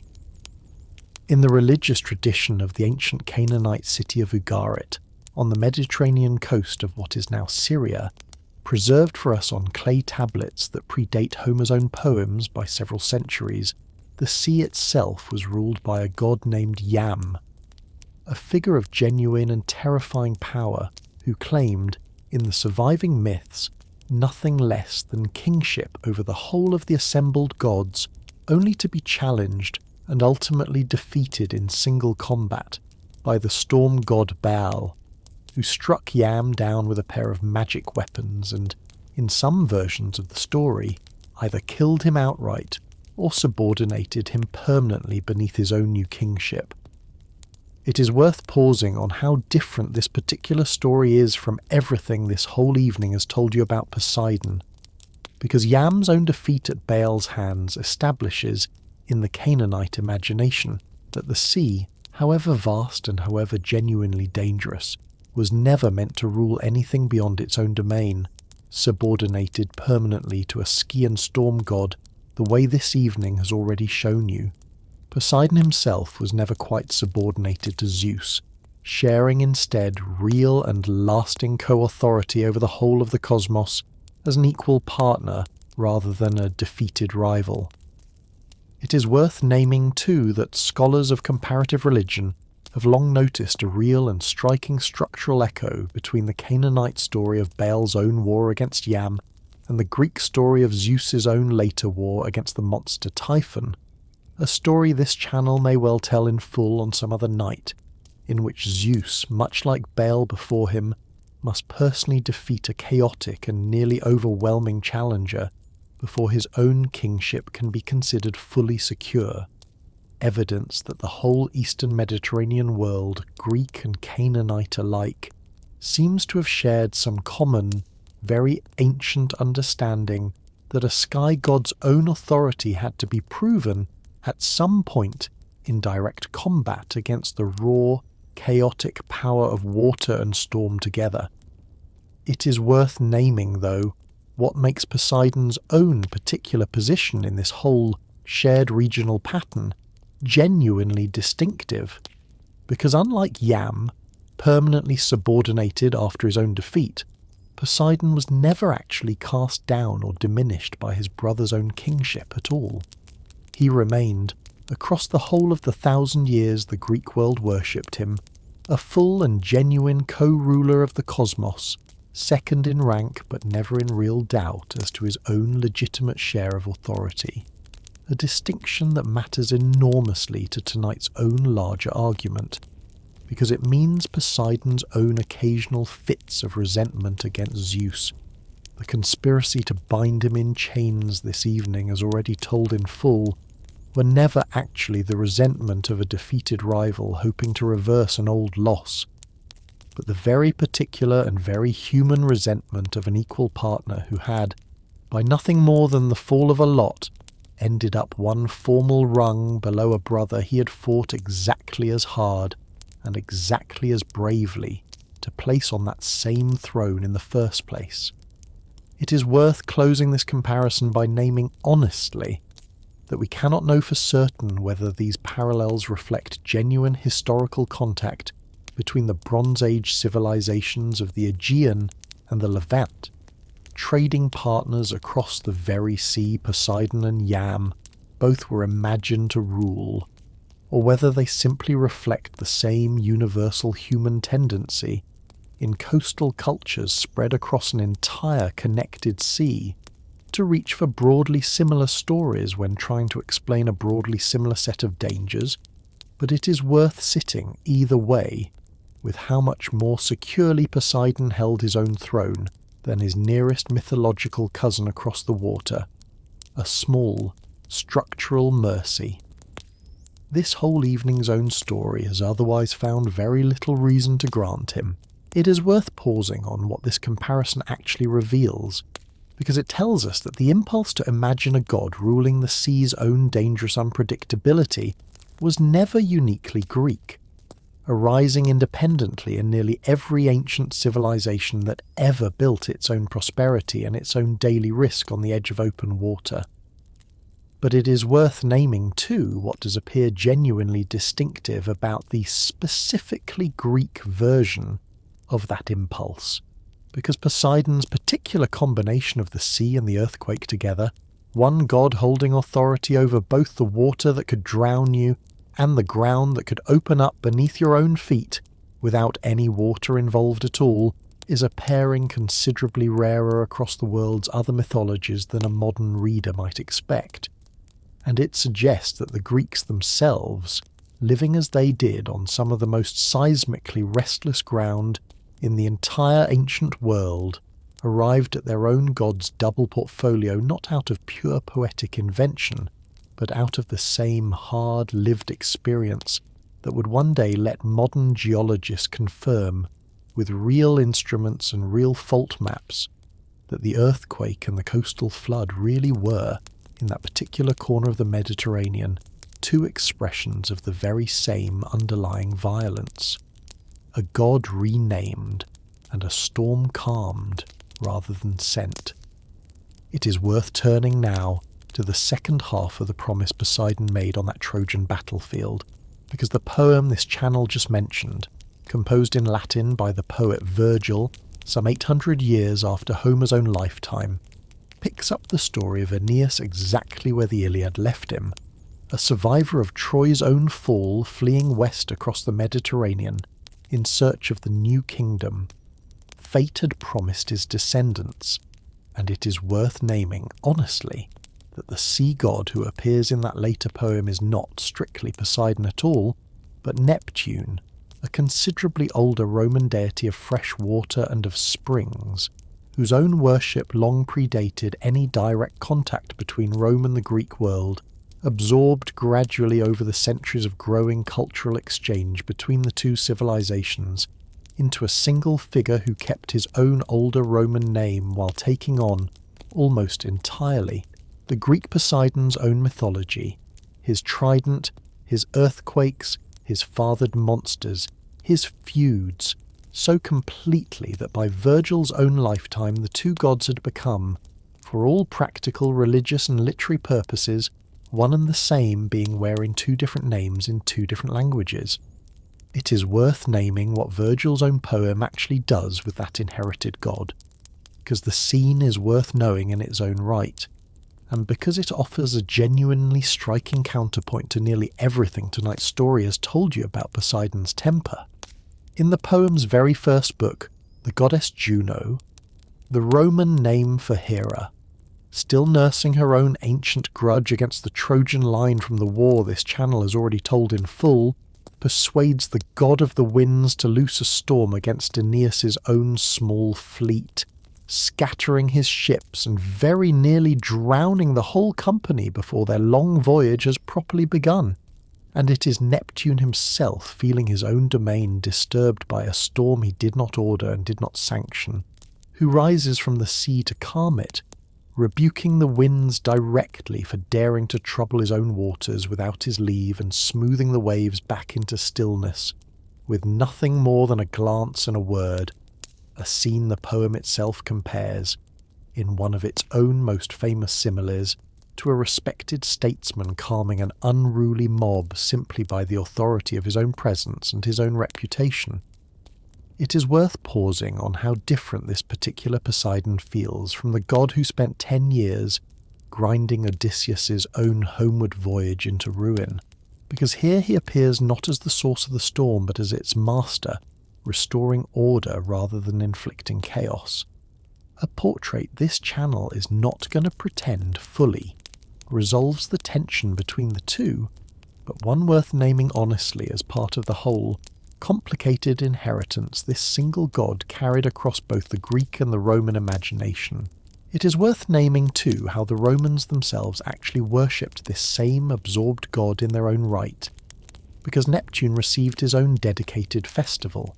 the Neptunalia, celebrated at the height of the Roman summer in the heat of the month the Romans called Sextilis, later renamed August, when the risk of drought rather than flood weighed most heavily on an agricultural people's own mind, and it is worth pausing on that timing because it tells us the earlier, more purely Roman layer of this god's worship, the god of fresh water rather than the sea, never entirely vanished beneath the borrowed Greek mythology that came to dominate his later literary portrait. Roman families building small temporary shelters of branches and leaves for the festival, accustomed scholars still debate the exact purpose of whether shade from the summer heat or a symbolic plea for the very water that heat threatened to take away. It is worth pausing, before we turn back to Poseidon's own particular and lasting flaws, on how strikingly far this god's own name and his own trident have actually travelled into the present day, because a figure this evening has spent so long placing carefully back into the Bronze Age world that first imagined him as never actually stopped being summoned, in one form or another, by every century that came after it. It is worth naming first that Neptune's own Latin name would go on, nearly 2,000 years after Virgil first calmed his storm on the page, to be given to an entire planet, the eighth and outermost world of our own solar system, discovered by astronomers in the middle of the 19th century and named, deliberately and appropriately, for a god whose own ancient reputation for cold, distant and occasionally violent power made him, of all the gods either civilization had ever worshipped, the single most fitting namesake for a world that, far from the sun's own warmth, its own largest moon named, fittingly, for his son Triton, the sea god's own household extended without any of them ever knowing it, into the outer reaches of a solar system whose true scale no ancient astronomer could have begun to imagine. It is worth naming too how often his own trident, the very weapon the grateful Cyclopes forged for him in the darkest hour of the war against the Titans, still appears today on the flags and the coats of arms of nations whose own relationship to the sea runs every bit as deep as ancient Greece's own once did. The trident held aloft on the national flag of Barbados, an island nation whose own entire history and economy have been shaped, for centuries, by the very ocean this god once ruled. And it is worth naming too that the government of the United States chose Poseidon's own Roman name directly for one of the most powerful weapon systems ever built by any nation on Earth. The Trident ballistic missile carried aboard a whole fleet of nuclear submarines, a naming choice that tells us plainly that even a modern military bureaucracy choosing a name meant to convey overwhelming world-ending power reached without needing to explain the choice to anyone, for the very same god an ancient Bronze Age palace at Pylos had once honoured above every other name in its own religious archive. It is worth naming too that the modern science of earthquakes itself, seismology, carries this god's own oldest epithet embedded directly inside its own name, built from the Greek word seismos, meaning a shaking or a quaking, the very word ancient worshippers would have reached for to describe Poseidon's own most characteristic act, so that any geologist today, filing a report on a fault line's latest movement, is speaking, whether they know it or not, in a vocabulary this god's own ancient title first supplied. It is worth naming finally that an entire generation of modern readers, considerably younger than most of the listeners settling in with this channel tonight, first met this same god not through Hesiod or Homer at all, but through a series of popular novels written for young readers in the early years of this century, imagining Poseidon as the immortal father of a modern demigod hero, navigating an American middle school alongside the whole crowded, quarrelsome family this evening has spent so long describing, a reminder worth sitting with in the quiet of the night tonight, because it means that a god first honoured by Bronze Age palace scribes more than 3,000 years ago, a god who drowned a real city on a real winter night, and calmed a real poet's imagined storm 8 centuries after that, has never once, across the whole of that vast and improbable span of time, actually stopped being told, both hands, held open at once. It would be too simple, and it would not be honest, to let tonight's story end as a straightforward celebration of raw cosmic power, because the whole shape of what we have walked through tonight, the trident and the drowned cities and the family scattered across 100 different myths, asks, just as urgently, to be weighed against Poseidon's genuine and repeated pettiness, and the same both-handed fairness this channel tries to offer every figure in the old stories we tell in this room is owed to Poseidon here as well, in full, before we let him go for the night. In one hand, held open, there is the genuine and terrible scope of what he actually commanded, a third of the entire created cosmos, won in real partnership in a war his own courage helped to win rather than granted to him out of pity or convenience. 2 of the most destructive forces the ancient imagination understood, capable, between them, of erasing an entire city in a single night with no warning any mortal watchman could ever have given. A household beneath the waves as rich and as orderly as any palace on Olympus itself. A bloodline scattered across the whole of Greek myth, from monsters that tested the greatest heroes of the age to heroes who founded whole cities in his own name, and a place in the religious life of an entire civilization so genuine and so lasting that games were held for him every second year, and temples raised for him on the very edge of the world, where sailors could see them from miles out at sea. In the other hand, held open just as honestly, there is a god who bound his own brother in chains rather than accept, with real grace, the single rung of rank the fall of a lot had cost him, who flooded an entire plain of good farmland because a city chose an olive tree over his own saltwater spring, who spent 10 years methodically ruining one man's homeward voyage and drowning dozens of ordinary sailors who had never wronged him at all, over a wound inflicted on a son whose own crimes against hospitality had been genuinely monstrous, and who, if the fullest tradition surrounding a leak is to be believed, brought down an entire city, women and children included, over an offence against sanctuary that a smaller and less catastrophically empowered god might have answered with something considerably short of total annihilation. Both of these Poseidons are the same god, held together without contradiction across 1,000 years of worship and story, exactly as the sea itself was, to every single person who ever depended on it, both the gentle water that fed a fishing village for generations and the sudden, murderous wall of water that could take that same village's every home and every life in a single night. And it is worth ending this particular reckoning honestly. Poseidon was one of the most powerful gods the Greeks ever worshipped, precisely because his power was never simple, never fully benevolent, and never fully malicious, but always, in every single story this evening has told, exactly as unpredictable, exactly as generous, and exactly as dangerous as the element he ruled. It is worth adding one further weight to each side of this same balance before we let it settle, because the story of the Cretan bull and the Minotaur this evening has already told belongs, in its own particular way, to both hands at once. In the hand that holds his genuine and terrifying power, it stands as proof that Poseidon's fury could reach across an entire generation,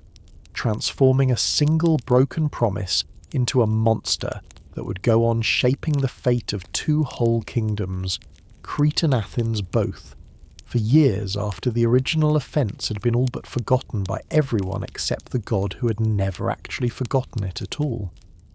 And in the hand that holds his genuine pettiness, it stands as proof that this same fury, for all its terrible reach, was never actually precise, falling not on Minos himself,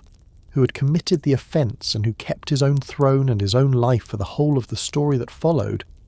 but on a wife who had done nothing at all to earn it, and on a creature that had never asked to exist in the first place, and eventually on a whole generation of Athenian children sent to their own deaths, as tribute for a debt their own city had never actually owed. It is worth remembering, too, that this same double weight applies to nearly every other story this long night has told. The flood at Athens falling on farmers who had never cast a single vote, the dried rivers at Argos falling on a whole parched population, rather than on the river gods who had actually rendered the unwelcome verdict. The 10 years of storms this channel has already told in full falling,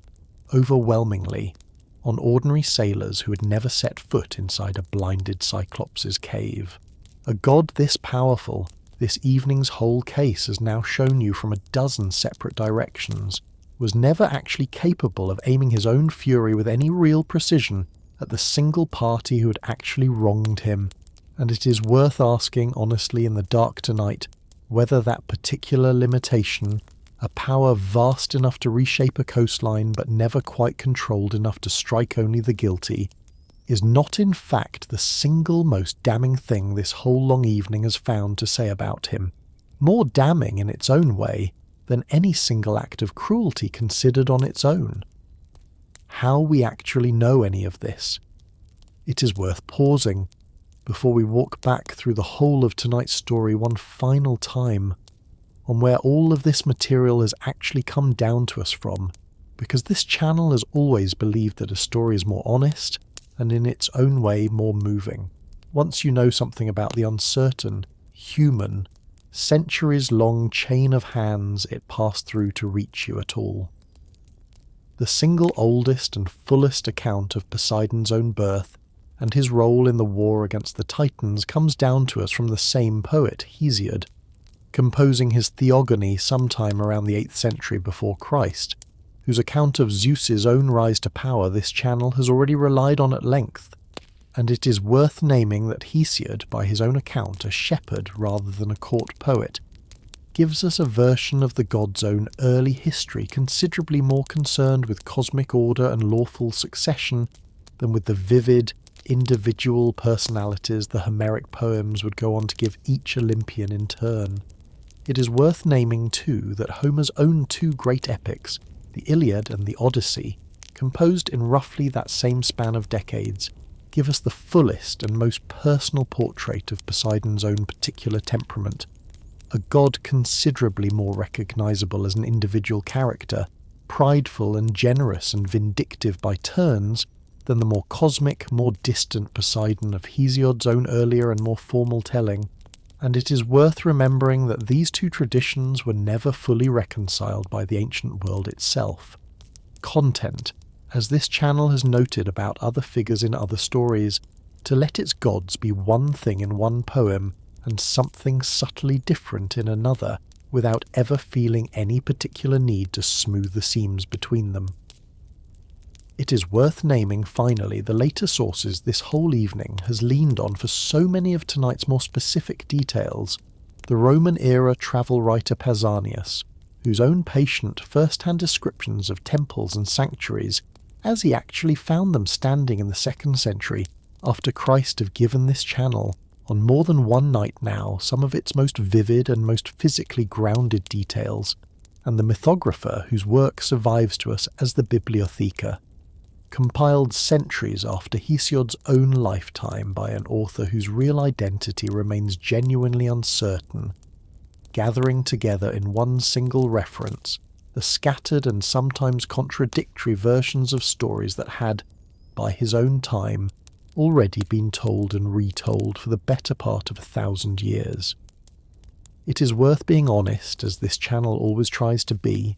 that a source written centuries after the events it describes is not the same kind of witness as an eyewitness account of anything that actually happened, and that nearly everything tonight's story has told you rests, in the end, not on any single fixed and settled text, but on a living, centuries-long argument the Greek world kept having with itself about the true shape of its own oldest and most essential stories. It is worth naming, too, 3 further sources this whole evening has leaned on without yet properly introducing them, because a story built on this many separate strands of evidence owes its listeners an honest account of where each strand actually comes from. The short Homeric hymn to Poseidon this evening is already quoted, calling him tamer of horses and saviour of ships, belongs to a considerably larger collection of similar hymns composed by different hands and in different generations over several centuries following Homer's own lifetime, gathered together under his name by later tradition, though scholars today generally agree that none of the surviving hymns were actually composed by the same poet who gave us the Iliad and the Odyssey, works of genuine devotion nonetheless, written to be performed, most likely, at the very festivals this evening has already described, sung aloud before the very sacrifices and the very games they were composed to accompany. It is worth naming too the poet Pindar, composing in the first half of the 5th century before Christ, whose own surviving victory odes, commissioned by wealthy patrons to celebrate their own triumphs in the great Panhellenic athletic games, include an entire book of poems composed specifically for winners at the Isthmian Games this evening as already described, Poseidon's own festival, poems that give us some of our richest surviving evidence for how the ancient world actually experienced that particular sanctuary. Its own pine grove, its own view out over 2 separate seas from the narrow isthmus where it stood, and the genuine, unfeigned reverence real Greek athletes felt for the god in whose honour they had just spent years training. And it is worth naming finally the philosopher and biographer Plutarch, writing in the 1st and 2nd centuries after Christ, whose own scattered references to the destruction of Helike, composed considerably closer to our own era than to the earthquake itself, but still drawing, in all likelihood, on earlier sources now lost to us entirely, preserve some of the specific details this evening has already relied on, the offence against the suppliants, the years of warning tremors the city's own people are said to have ignored before the final catastrophe arrived.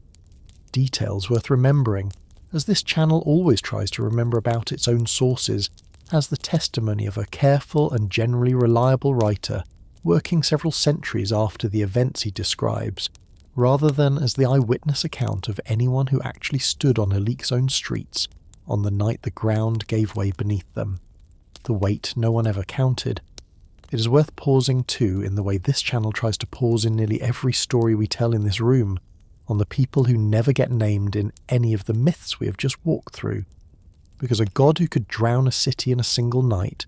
or scatter 11 ships of ordinary sailors across a cannibal's harbour, or send a sea monster to ravage an entire coastline over one broken promise, left behind him, across every single one of these stories, a great many more victims than the named heroes and named kings the poems themselves chose to remember. Nobody counted the fishermen and the farmers and the ordinary families of Helic, who drowned in their own beds on that winter night in 373 before Christ, and so nobody now knows, with any real precision, how many thousands of lives that single earthquake actually claimed. Nobody counted the crews of every ship the Laestrygonian giants ever wrecked, before or after the single afternoon Homer's own poem happened to record. Nobody counted either the ordinary sailors across the whole length of the Mediterranean who simply drowned in ordinary and forgettable weather across the many centuries that Poseidon's own cult stood as the single most urgent religious practice their entire livelihood depended on.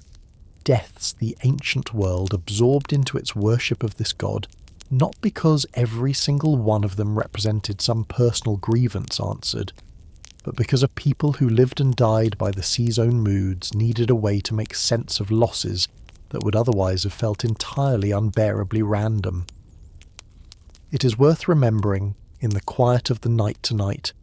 that behind every story of a god's personal fury there stood, always, a much larger and much less individually remembered population of ordinary people who simply lived and worked and occasionally drowned beneath a power far greater than anything their own lives could ever hope to negotiate with directly. It is worth naming too one further piece of this same uncounted reckoning, because modern underwater archaeology, surveying the floor of the Mediterranean with sonar and remotely operated cameras, far more thoroughly than any earlier generation of divers ever could, has located, over the past several decades, many hundreds of ancient shipwrecks scattered across the routes that connected the Greek world to Egypt, to the Levant, to Italy, and to every other trading partner the ancient Aegean ever depended on, a scattered field of broken hulls and spilled cargo, amphorae still stacked in their own original rows on some of the better preserved sites, that represents only a small and almost certainly unrepresentative fraction of every ship that Poseidon's own sea ever actually claimed across the whole span of Greek and Roman antiquity, a field of wreck still being mapped, one survey season at a time, by archaeologists working in exactly the same waters this whole evening has spent so many hours describing, and it is worth naming honestly that no ancient source ever attempted anything like a systematic count of how many ships or how many sailors were lost to storm and current across the centuries this whole evening has been describing, trusting instead that a god's own name, invoked in prayer before every voyage and blamed in grief after every loss, was explanation enough,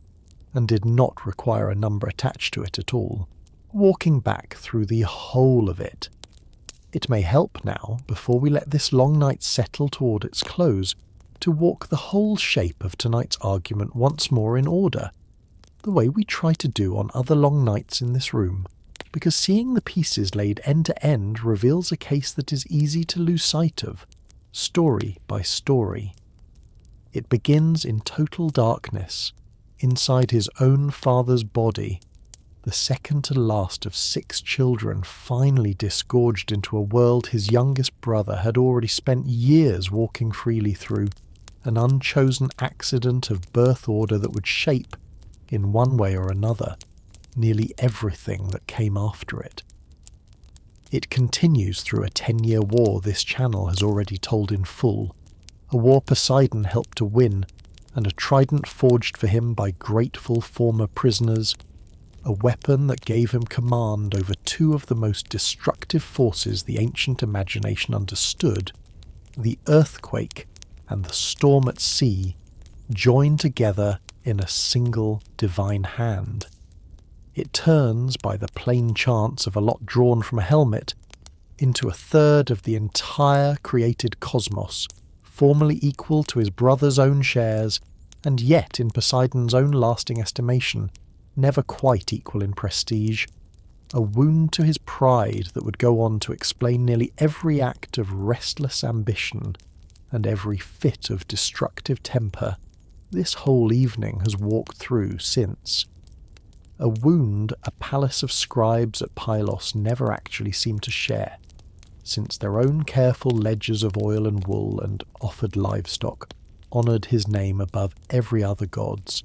Zeus's own included, centuries before any poet ever sat down to rank the two brothers for us at all. It runs through a war against an army of earthborn giants that only a mortal hero's own hand could finish. A war Poseidon closed himself by tearing a whole piece of one island loose and burying an enemy beneath it hard enough to raise a second island in its place. It runs through a household beneath the waves, won by a dolphin's gentle persuasion, rather than by any storm, an old and populated kingdom of elder gods who had ruled that same water long before he ever arrived to claim it, and through a bloodline scattered across the whole of Greek myth, monsters and heroes both, Polyphemus and Antaeus and the Minotaur. His own fury summoned out of one king's broken promise, on one side of the ledger, Pegasus and Theseus, and Nestor's own father, Neleus, and the very horse that first galloped across the earth on the other, a bloodline that very nearly by the narrowest margin a single Titan's whispered warning could provide, would have included the greatest warrior of the Trojan War himself. It turns once into open conspiracy against his own brother's throne, a plot that very nearly succeeded, and that cost Poseidon a full year of humiliating mortal servitude,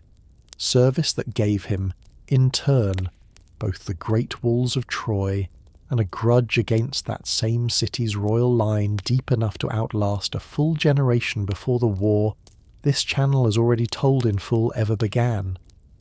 A grudge that still did not stop him from pulling a single Trojan hero bodily off the battlefield the instant fate itself required that hero to live. It turns again at Athens, and then a second time at Argos, into contests lost by the narrowest and most human of margins, a spectacular but ultimately useless gift of salt water, outvoted by a modest but genuinely useful olive tree, honest river gods choosing his own sister over him, and floods and dried rivers sent in fury that two whole cities' worth of ordinary people had to spend generations appeasing even after the verdict had already been rendered, a pattern broken only once, at Corinth, by a rival secure enough in his own power to simply share the ground rather than fight for the whole of it. It runs through a father's own promise kept too literally and too late, a curse that killed an innocent son on a coastal road for a crime he never committed. Proof that this god's power, once loosed, asked no questions of its own about whether the mortal who had summoned it actually deserved what it was about to do. It runs, for 10 more years, alongside a single hunted man across a sea. This channel has already sailed with him in full, proof, in the end, that even a god this powerful could not overrule fate itself, only make the cost of surviving it as high as the rules of his own cosmos would permit. And it closes, or very nearly closes, on a winter night in 373 before Christ, when an offence against sanctuary and hospitality met an answer so total that an entire city simply ceased to exist. An answer modern archaeology has confirmed really happened, on real ground, to real people, exactly where the old sources always insisted it had, even after one of that same city's own countrymen, a shepherd's son from Miletus, had already begun daring to explain the shaking without any god in the sentence at all. What tonight's story leaves us to decide. It is fair to ask, at the end of an evening like this one, the very question this channel likes to leave sitting in the dark at the close of nearly every long story we tell in this room. Was Poseidon actually one of the most powerful gods the Greeks ever worshipped? Or was he, in the end, simply the loudest, the most restless, the most willing among all his siblings to turn a private grievance into a public catastrophe? The honest answer, here as so often elsewhere, is that both of these things were true at once, and that separating them entirely would cost the story something essential rather than clarify it. He was, by any fair accounting of raw cosmic authority, second only to Zeus himself among the whole of the Olympian family, commanding forces capable of erasing a city, reshaping a coastline, and fathering an entire scattered generation of monsters and heroes across the length and breadth of Greek myth. And he was, in nearly the very same breath, a god whose power was so often placed in service of a wound that never quite healed, the wound of a lot that fell one rung below his brother's own, a wound that turned an olive tree into a flood, a broken wage into a burning coastline, and a proud young man's shout across open water into 10 years of drowned companions and stolen years. Perhaps that is, in the end, the truest thing this whole long night has to tell you about power of any kind, divine or otherwise. That the raw capacity to shake the earth and command the sea was never, by itself, the same thing as knowing how, or when, or whether to actually use it, and that the gods the Greeks feared most were rarely the ones who simply held the most power, but the ones who held real power and real grievance together in the very same restless hand. It is worth asking, too, one final and more personal question before we let this whole long case rest, because this evening has spent so many hours cataloguing what Poseidon did with his own power that it is worth pausing once on what that same power actually cost him. He was a god who helped win 2 separate cosmic wars and still spent centuries nursing the particular indignity of a single unlucky lot. He was a god offered, by his own brother's silent agreement, a bride who might have made him father to the greatest hero any age of the world ever produced, and lost her instead to a prophecy neither he nor Zeus dared test, watching that same greatness grow up, in the end, inside a mortal woman's son rather than his own. He was a god who could conjure a horse from bare rock and a spring from dry stone, and who was still, again and again, the god a city chose last. The patron river god's own honest verdict passed over, the brother whose own throne, however vast, never quite stopped feeling one rung lower than it should have. It is worth naming honestly that none of this actually excuses the flood at Athens, or the drought at Argos, or the 10 years of drowned sailors who paid for a wound that was never theirs, or a curse honoured so literally that it killed an innocent son on a coastal road before the truth could ever catch up to it. A god's own wounded pride is not, and this channel has never once pretended otherwise across any of the many nights we've spent in this room together, a justification for the harm that pride goes on to cause. But it is worth remembering, in the dark tonight, that the story of a being powerful enough to shake the earth and drown a city was, underneath all of that raw and terrifying capability, also the story of someone who never quite got to feel as secure as his own power should have let him feel, and that this particular kind of ache, the ache of real strength that still somehow does not feel like enough, is very often exactly the ache that turns an otherwise reasonable god, or an otherwise reasonable person, into someone capable of flooding a whole plain of good farmland over a single lost vote. It is worth naming too, before we let this whole long argument rest, that the ground beneath the Gulf of Corinth, the very water that swallowed Helic whole on that winter night so many centuries ago, has never actually stopped moving, because that same stretch of coastline remains to this day one of the most closely monitored and most seismically active regions in the whole of the Mediterranean, network after network of modern seismographs recording, every single year, hundreds of tremors too small for anyone standing on the surface to ever actually feel, and, every so often, a shock large enough to crack a modern building exactly the way Helic's own walls once cracked. Evidence that the god this whole evening has spent so long describing was never actually a metaphor for some vanished ancient danger, but a name the ancient world gave to a force that any resident of that same coastline today would recognise immediately, however differently they might now explain its actual cause. It is worth naming too that the wider region this whole night's story has moved through, the coast of western Turkey where Troy itself once stood, the islands of the Aegean, the whole restless boundary where the tectonic plates beneath the eastern Mediterranean continue grinding against one another exactly as they have for millions of years before any human being ever built a temple to any god at all, remains, in our own century, a place where earthquakes still arrive without warning, and still, on the worst occasions, claim many lives in a single night. A modern reminder worth sitting with, honestly, rather than treating as a mere historical curiosity,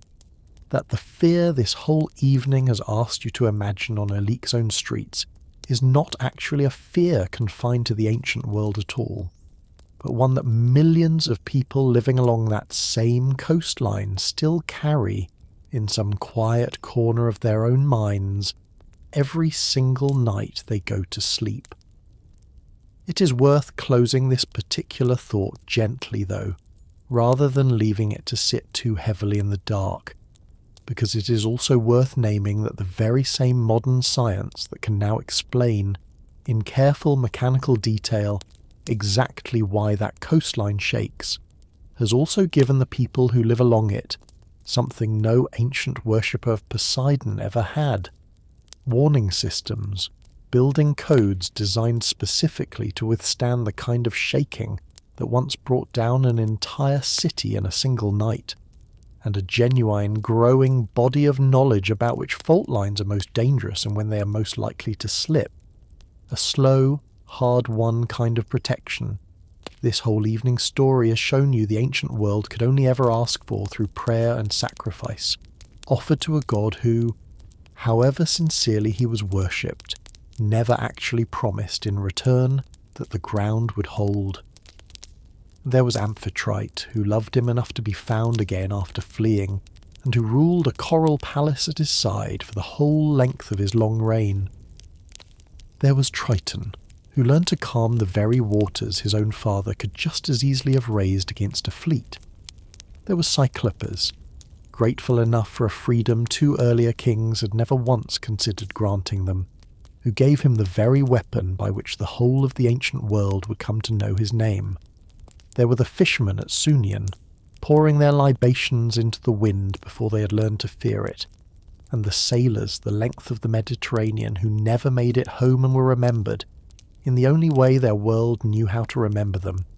in every temple raised along a coastline that had already taken more of them than anyone left alive could ever properly count. And there was Helice, a whole city's worth of ordinary lives gone in a single night standing still, however you choose to picture it now, at the bottom of a gulf that a bronze statue with one arm raised is said to have watched over long after there was anyone left on the surface to remember why. The last watch of the night. And so we come to the end, here in the dark, back where tonight's story began, on the still, moonlit water, above a city that a single night's fury put beneath the waves forever.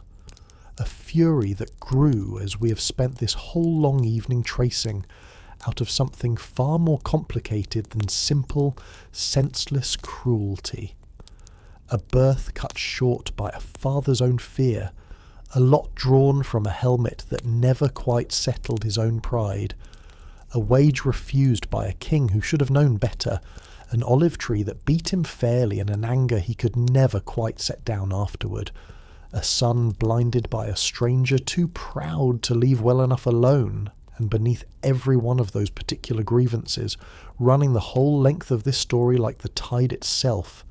an old and very human hunger to be recognized as powerful enough that no one, not even a brother, not even a favoured niece, not even a mortal king who thought his walls would protect him, could ever again make the mistake of treating him as anything less than what he actually was. It is worth naming one final time that this hunger never actually left him. Not after the Titans were beaten, not after the giants were buried, not after a bride he might have won was quietly married off to a mortal instead, not after the trident had done everything a trident could plausibly do to prove, city after city and story after story, exactly how much of the world's own fate rested in his own hand. Power of that size, this whole long night has tried to show you, was never actually the same thing as peace, and a god capable of erasing a city in a single hour could still, in the end, lie awake. If gods can be said to lie awake at all, turning over the exact same private grievances that keep an ordinary and considerably less powerful person tossing under their own blankets on an ordinary night like this one. If you're still awake out there, thank you for staying with me through the storms and the drowned cities, the dolphin sent to plead a shy bride's return and the trident struck in fury against Athenian stone, the chains around a sleeping king, and the wages a mortal never paid. There is a kind of peace, I think, in a story old enough to admit that even the second most powerful being in the whole of its own imagined cosmos never quite got to feel as secure or as fully honoured as his own power should reasonably have let him feel, and that the world he ruled over, however much destruction it held within it, was never quite as simple or quite as merciless as any single storm in the moment it broke over you could ever make it feel. Whatever is pressing on you tonight, whatever wound or grievance or old unsettled score is keeping your own mind turning instead of resting, it too, like every flood this evening has described, will eventually recede and let the ground beneath you hold steady again.